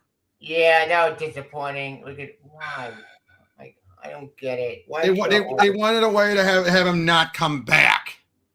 Yeah. Yeah. Even when I was reading it, I was like, okay, DC, now you're going too far. Yeah, which is ironic because they have went too far with other stuff. But I'm like, you didn't have to do it like that. Yeah, it was meant It was meant to lead into 5G. It was meant to lead into that, and it didn't. So, like I said, that's why Williamson was trying to fix it. Yeah, and I think he did. I think Williamson completely redeemed Damian. Agreed. For the most part, a little bit of retreading, but the Lazarus tournament and we call it the Batman versus Robin arc, but really it was a combination of the Lazarus Island, Shadow War, and Batman. Shadow War was great. Shadow War was kind of disappointing. Why? I mean, now hold on. You got to look at it from Tevia's point of view. He did come into comics around the time of the DeCamu. You got to look at his perspective. Mm-hmm. On a surface level, Shadow War is basically a canonized version of Son of Batman. Yes. On a surface level. Now, is there a larger story beyond that? Is there a deeper subtext? Sure. But Deathstroke conspiring against the League, Race being permanently killed off and Damian wanting revenge, Damian and Bruce clashing, but ultimately reconciling under the motif of vengeance. The only difference is Damian doesn't enact his vengeance on Slade by the end. Talia does. Yeah. And the main villain in the entire story is Geoforce, which... Oh, yeah. No, that would be fair. That also made sense because because it was a case where he was suffering a lot, but no one paid much attention to it until it was finally decided, you know what? Geoforce would be pissed off, especially if you also take into account how much Slade messed with him pre-Flashpoint. I mean, for lack of a better term, the grooming of Terra, the destruction of Markovia. But during I was about to say, Geoforce deserves to get his get deserves to get to be fair, on Deathstroke. To be fair, they have retconned out the grooming portion of Terra. That is gone now. Okay. When did this happen? That was never even there. It was retconned in and then it was retconned out. No. Other History of the DC Universe does not count. That was a Black Label book. Yeah, that doesn't count. You could argue it was implied as social commentary for what quid pro quo was at the time. You could argue it was implied, but in the original story, it is not directly confirmed. Right, Yeah. but as I was saying was, I would like to see. Sorry. but then you had, like I said, then you also had what was done to him when Slade was injecting him with the serums as well to help him with his powers, and that was during eventually led into the Outsiders when Geoforce was leading Outsiders, and he completely went crazy. Oh, that's right. Brion's original debut was being experimented on by Slade. I forgot about That that. happened. I'm not talking about debut. I'm talking about the deal run. Oh, Deal low in outside book. Yeah. I He know. was the one who was on Outsiders leading into New 52. That's where you got Freight Train. I did not know anything about this. Tevia, Yeah. you did not come in during this era. No. Yeah. It's okay. Yeah, but yeah, you had that. You also, and there was also the Last Will and Testament one shot, the DC Universe one shot, and that also had because it was again it tied it back into Meltzer's Justice League run, and that's where you had Geoforce and Slade fighting it out, and people think that that Geoforce single-handedly defeated Slade when really he was ready to commit suicide to take out Slade. Yeah, he wanted to take out everybody else. And that led to his paranoia that people are going to find out the truth. Which was the Shadow War with him taking down Leviathan. No, this was a separate storyline. Leviathan is when Markovia was destroyed, but no one seemed to care. Yeah, you're going to event Leviathan when that happened. Because Bendis wrote it, and of course Bendis was not going to have anyone make a reference to it. Yeah. So of course Williamson decided, knowing Geoforce, he's going to be pissed. Yeah, he'd be mad, like what? And yet also want revenge on Slade at the same time. So it's like, I'll pin my two enemies against each other. And nearly inside World War III on a metahuman scale. But he didn't care. What did he have left? Well, yeah, especially if you're going by Event Leviathan. I'm sorry to cut you off, Tavia, but if you go by Event Leviathan alone, Brion crashing out was a long time coming. Yeah. Yeah, it was. So I'm not gonna fault Shadow War for that. Yeah. Yeah, again, there was so much. Yeah, Event Leviathan, again, like all the stuff that was pre-Flashpoint. Mm-hmm. You know what I mean? There was just so much that this was a long time coming. That's why I like Shadow War. It made sense. I understand that. But for me, I thought it was kind of a mess. But I'm glad you enjoyed it more than I did. That's great, because at the end of your opinion, and I respect you 100%. Mm-hmm. And I respect that. I know you disagree with it, but I respect it 100%. All right. Yep. Then you have the Batman and Robin, the recent one. Like I said, and that accumulated with eventually before the end of Williamson's run, where Damian goes after Bane, and that's where you also brought back what's her name? Vengeance. Wait, I thought PKJ took over at that point. No. Right when Williamson ended was that arc with him going after Bane, and he even shoots himself up with Venom. Yeah, with Vengeance, because Vengeance. Well, he gets tagged with Venom by Vengeance, which yeah, he gets tagged by a Trank. Yeah, and like I say, I like Vengeance. I actually think Vengeance is an interesting character. I like Vengeance too. She's a very cool character. She's better than Gotham, the Gotham guy in front of you, not. She's basically a combination of Bane and X-23. Yes, he is. And you know what? That's pretty cool. That's pretty fun. Yep, and I also loved it. Again, Williamson and Tinian were two of the writers who really understood Bane.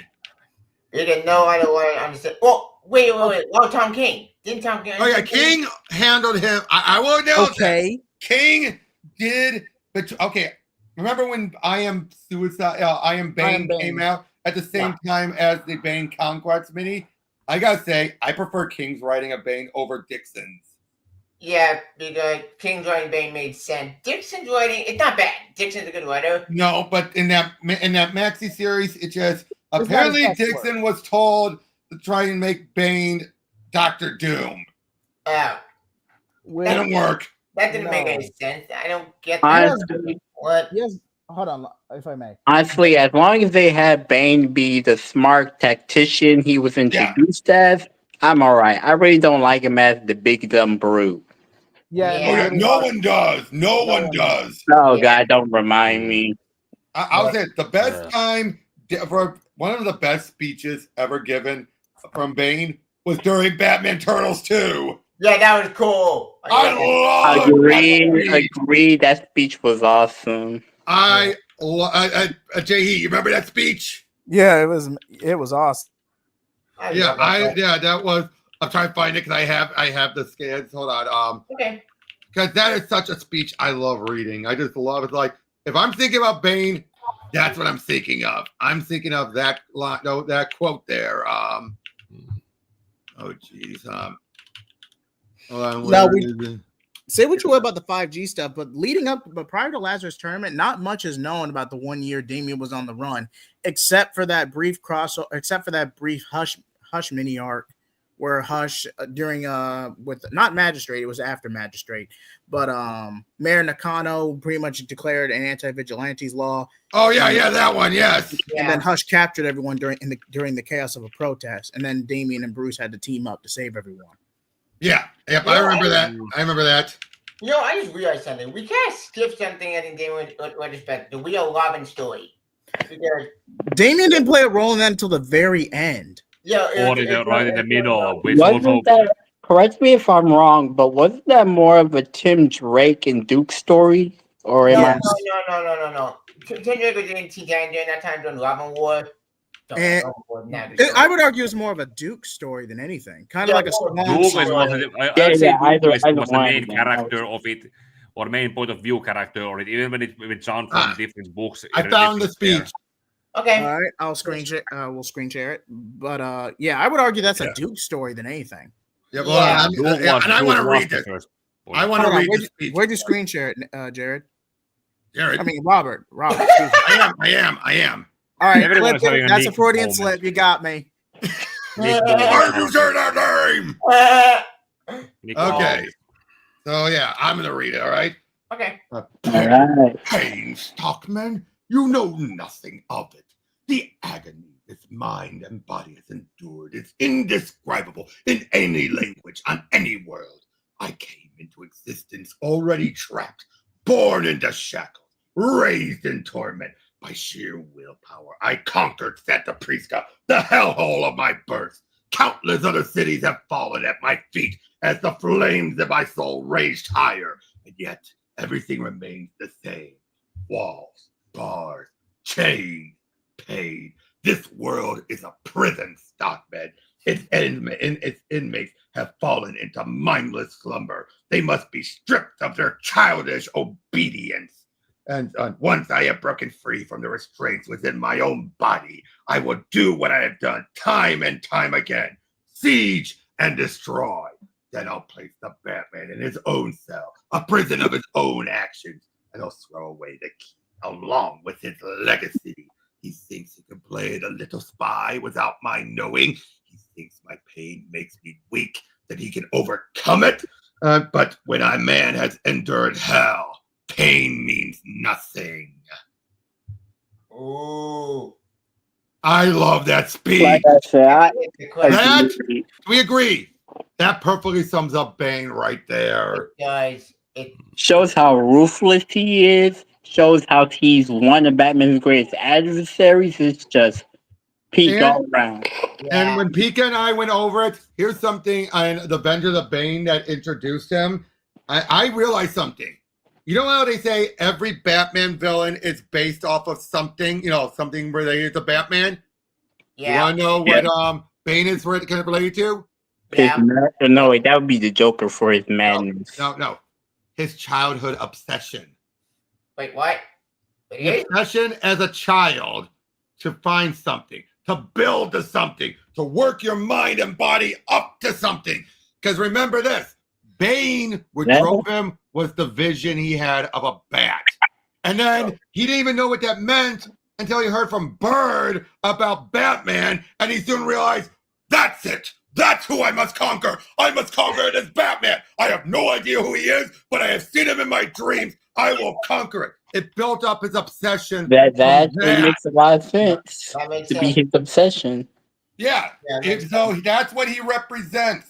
The childhood obsession. The obsessed child building himself up. And when you think about it, that explains why Bane is almost Batman's usual equal, because it's not just one thing; it's an entire arc, mindset. Yeah, his mindset. Kahi, did you ever think of that? I did, and a lot of people. And granted, a lot of this does fall from the movie, so I'm not going to fault anyone. Oh yeah. But Tom Hardy, the Dark Knight trilogy is a solid trilogy, but Tom Hardy's Bane is just not it. I would say until the reveal, it worked, but then the reveal tainted everything. Oh yeah, Talia. Can we agree to that? Everything until the reveal felt like Bane. Yeah. It was decent enough. But you pretty much just turned. Okay. You want to know the difference between how Bane was characterized in Batman and Robin and Batman and Robin? Batman and Robin was just at least I will say, at least for Batman and Robin, they went with like the silly Silver Age. But Bane never debuted in the Silver Age. Bane debuted in the Silver Age. Sorry, I meant like the comedy aspect of Bane. That's what I meant. Sorry. There was no no. You gotta remember this. I get what you're saying, Robert. Let me handle this. I get what you're saying, Cameron. And yes, that a lot of campiness with the Silver Age, Comics Code Authority, all of that. But just one thing: Bane didn't debut in the Silver Age. Mm-hmm. Bane debuted in Nightfall of 1992. Only a few years before they even worked on the movie. They just tacked him on because he was new. Batman the Animated Series did the same thing, and they just... they hated Bane. Bruce Timm barely used him.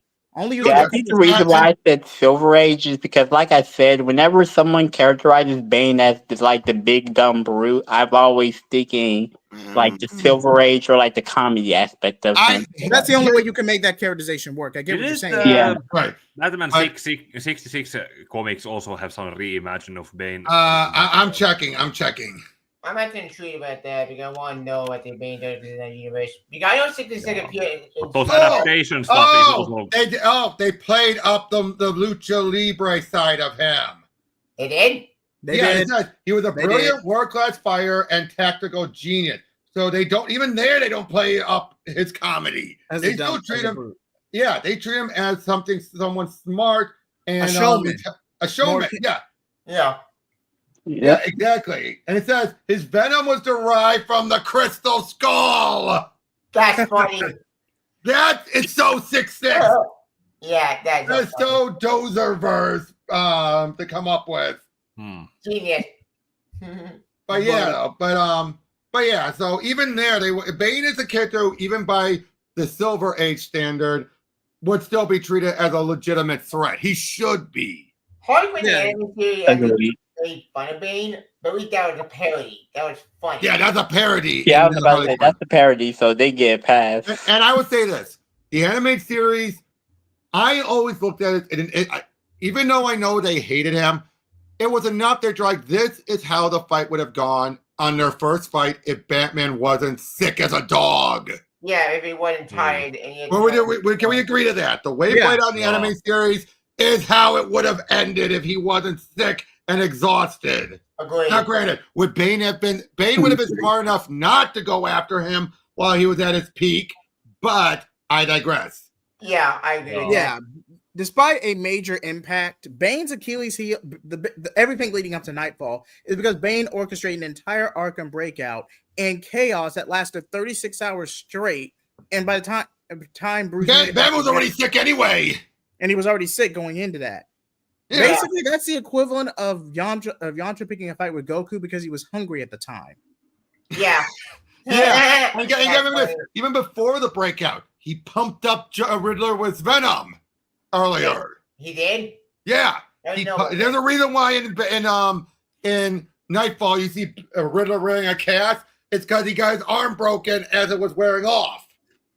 Oh yeah, Bruce did juice up on Venom that one time when a little girl died. No. That's separate. That was earlier. That was even earlier than that. That was and even Bane says that your Venom is nothing compared to mine. But that was a prototype version of Venom, and then they improved it by the time it was used on Bane.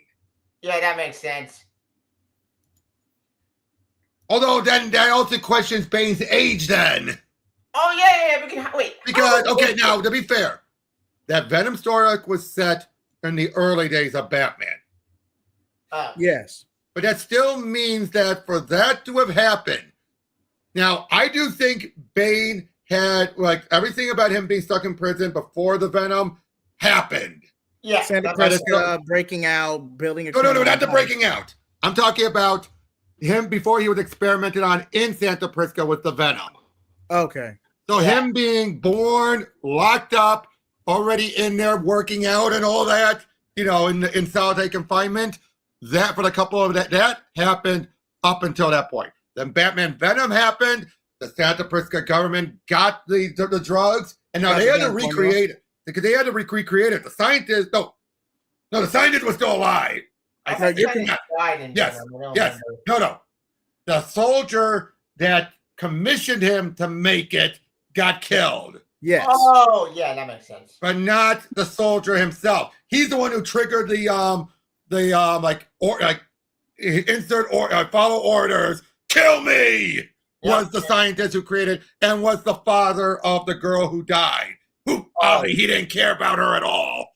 But after that, then they started bringing it in. So Bane was at least an adolescent by the time of Batman Venom. Is what I'm trying to say. He was at least a teenager. At least a teenager or a tween. Yeah, that makes sense. Then they started experimenting on people, and eventually Bane for the Venom. Which sets him up to. But so by that point, though, and that was by the time when Bird told him about Batman. So that would also add up. Batman already existed for Bird to have met him, or dealt with him, and tell Bane about it. Yeah. If we go by the prospect to year one, Bruce was 26 when he started. When he got back from his training, he was 26. 26. And Bane didn't show up to Gotham until Tim was Robin. In the 90s. So that and Venom was before Robin. So this is before Tim did Robin. Yeah. No, this is before even Dick Grayson. Yeah, this was around year 3. Okay. Grayson did in most early versions, especially post-crisis. Grayson usually debuts around year 3 of Batman's career. Yeah. In most versions. Yep, the Family Circus. Grayson usually debuts around year 3. That means Batman Venom can't take place no later. Okay. Like year 2. Some fans theorize it happens either before or after Long Halloween. Then Long Halloween, Villainy the story. It's an overarching mystery that takes place over the course of a year. I would argue you could fit Venom. You could fit almost 4 hours, Stelladio. Actually, someone made a good point. Here, someone actually came up with a reading order. If you want to go by events that happen, Batman Year 1, Batman Shaman, Batman Superman, the Man of Steel, Catwoman, her sister's keeper. That was one of an early Catwoman stuff. Technically, you could do year 2, but that gets totally screwy when you get to what was after what was after Long Halloween? Dark Vengeance. Dark Victory. You ignore it, but so year 2 kind of clashes with that. But Monster Men, then the Mad Monk, then the Man Who Laughs, then the Lovers, Journey in the Night, Gothic, Snow, the Long Halloween, Go Insane. So basically, this other person put it by year 3.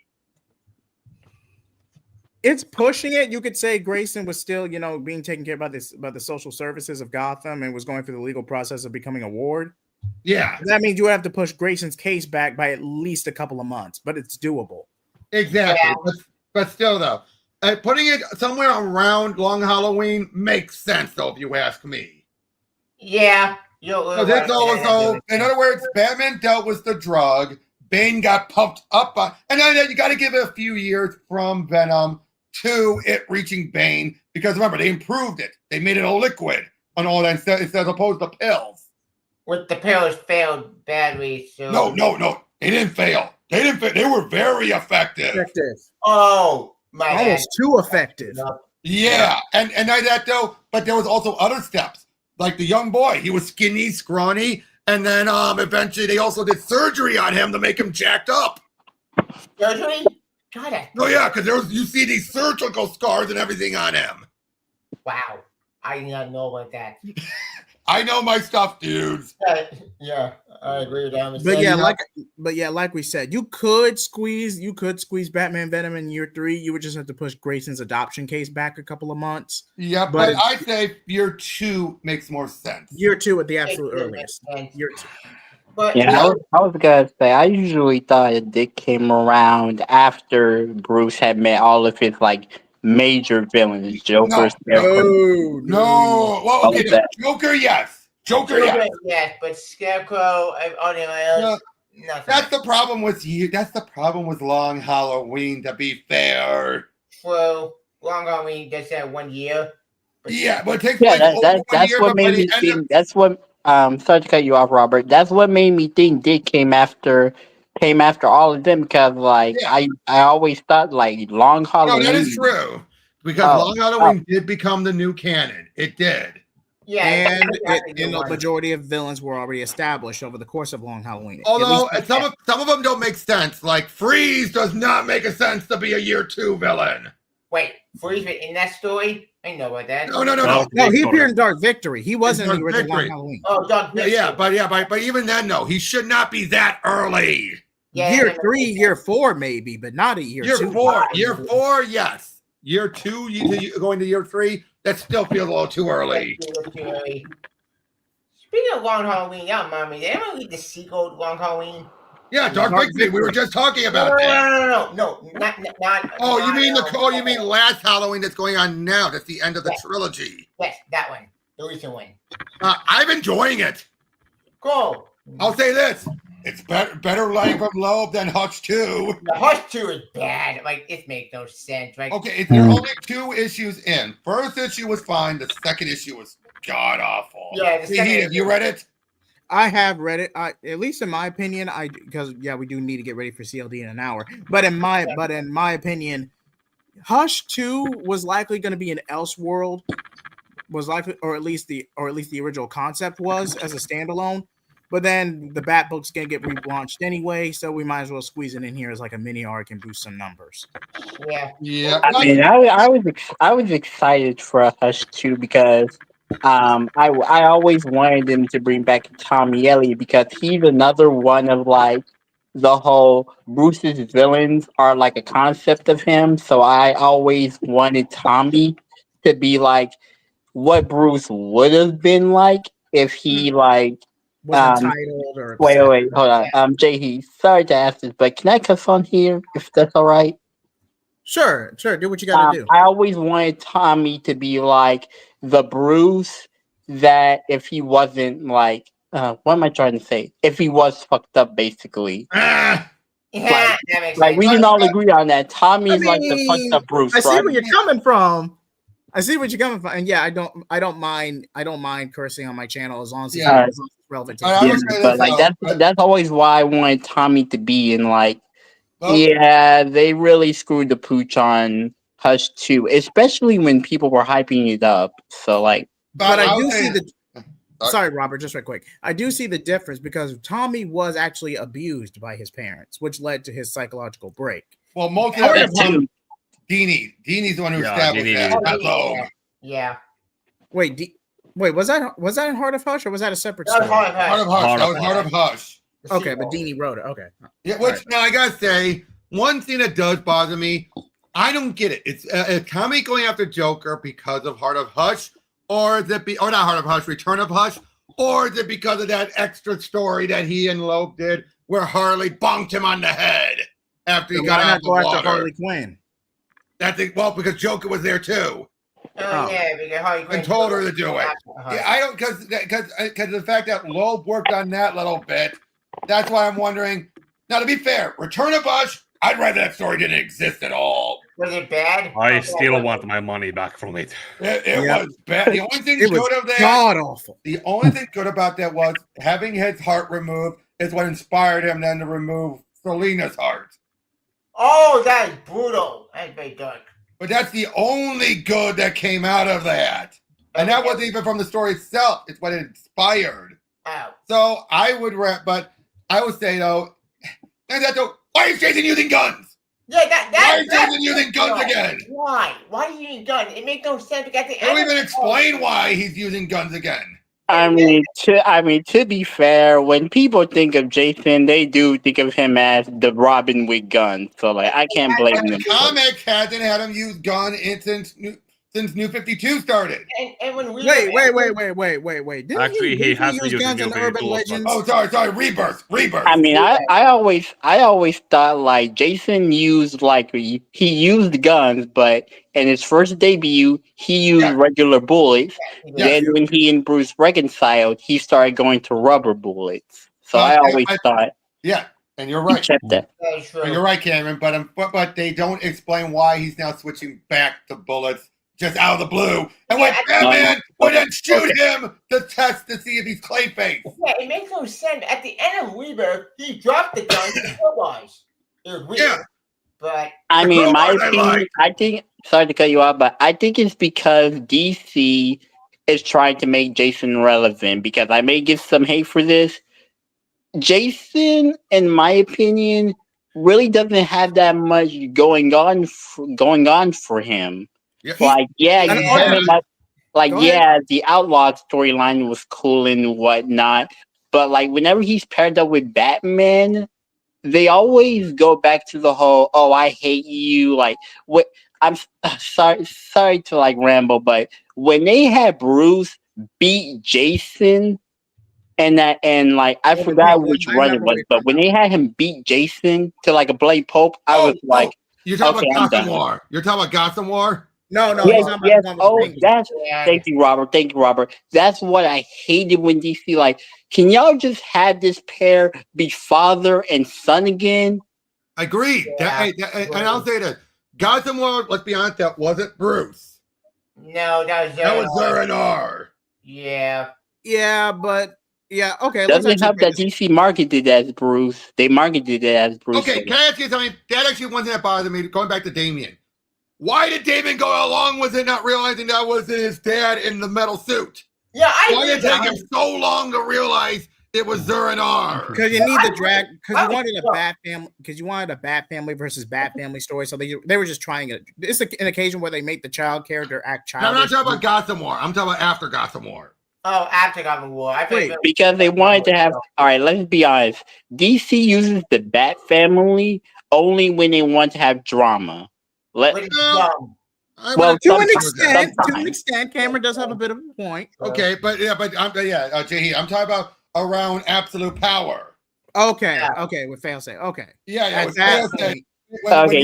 They have no excuse on that one. Yeah, when you had Zur-En-Arrh in failsafe, and yet he was claiming Batman Bruce upload himself in her, and Damian seemed to go along with it until he then seemed to realize, wait, you're failsafe. And you're Zur-En-Arrh. Yep, and then Bill did knock him out and transferred his own personality into Robin body. No, I will say the clone Bruce, the clone. Oh Robin, that was just a cop out, to tie up loose ends, get Bruce back into the $1 billion club, and undo his hand back, and get his hand back. Hand back. Pretty much undoing everything, or at least a majority of what was his name? Not Teen. Tom King? No, it was he just was the one who took his money away. No, he did the failsafe arc. Like he literally just finished Zdarsky.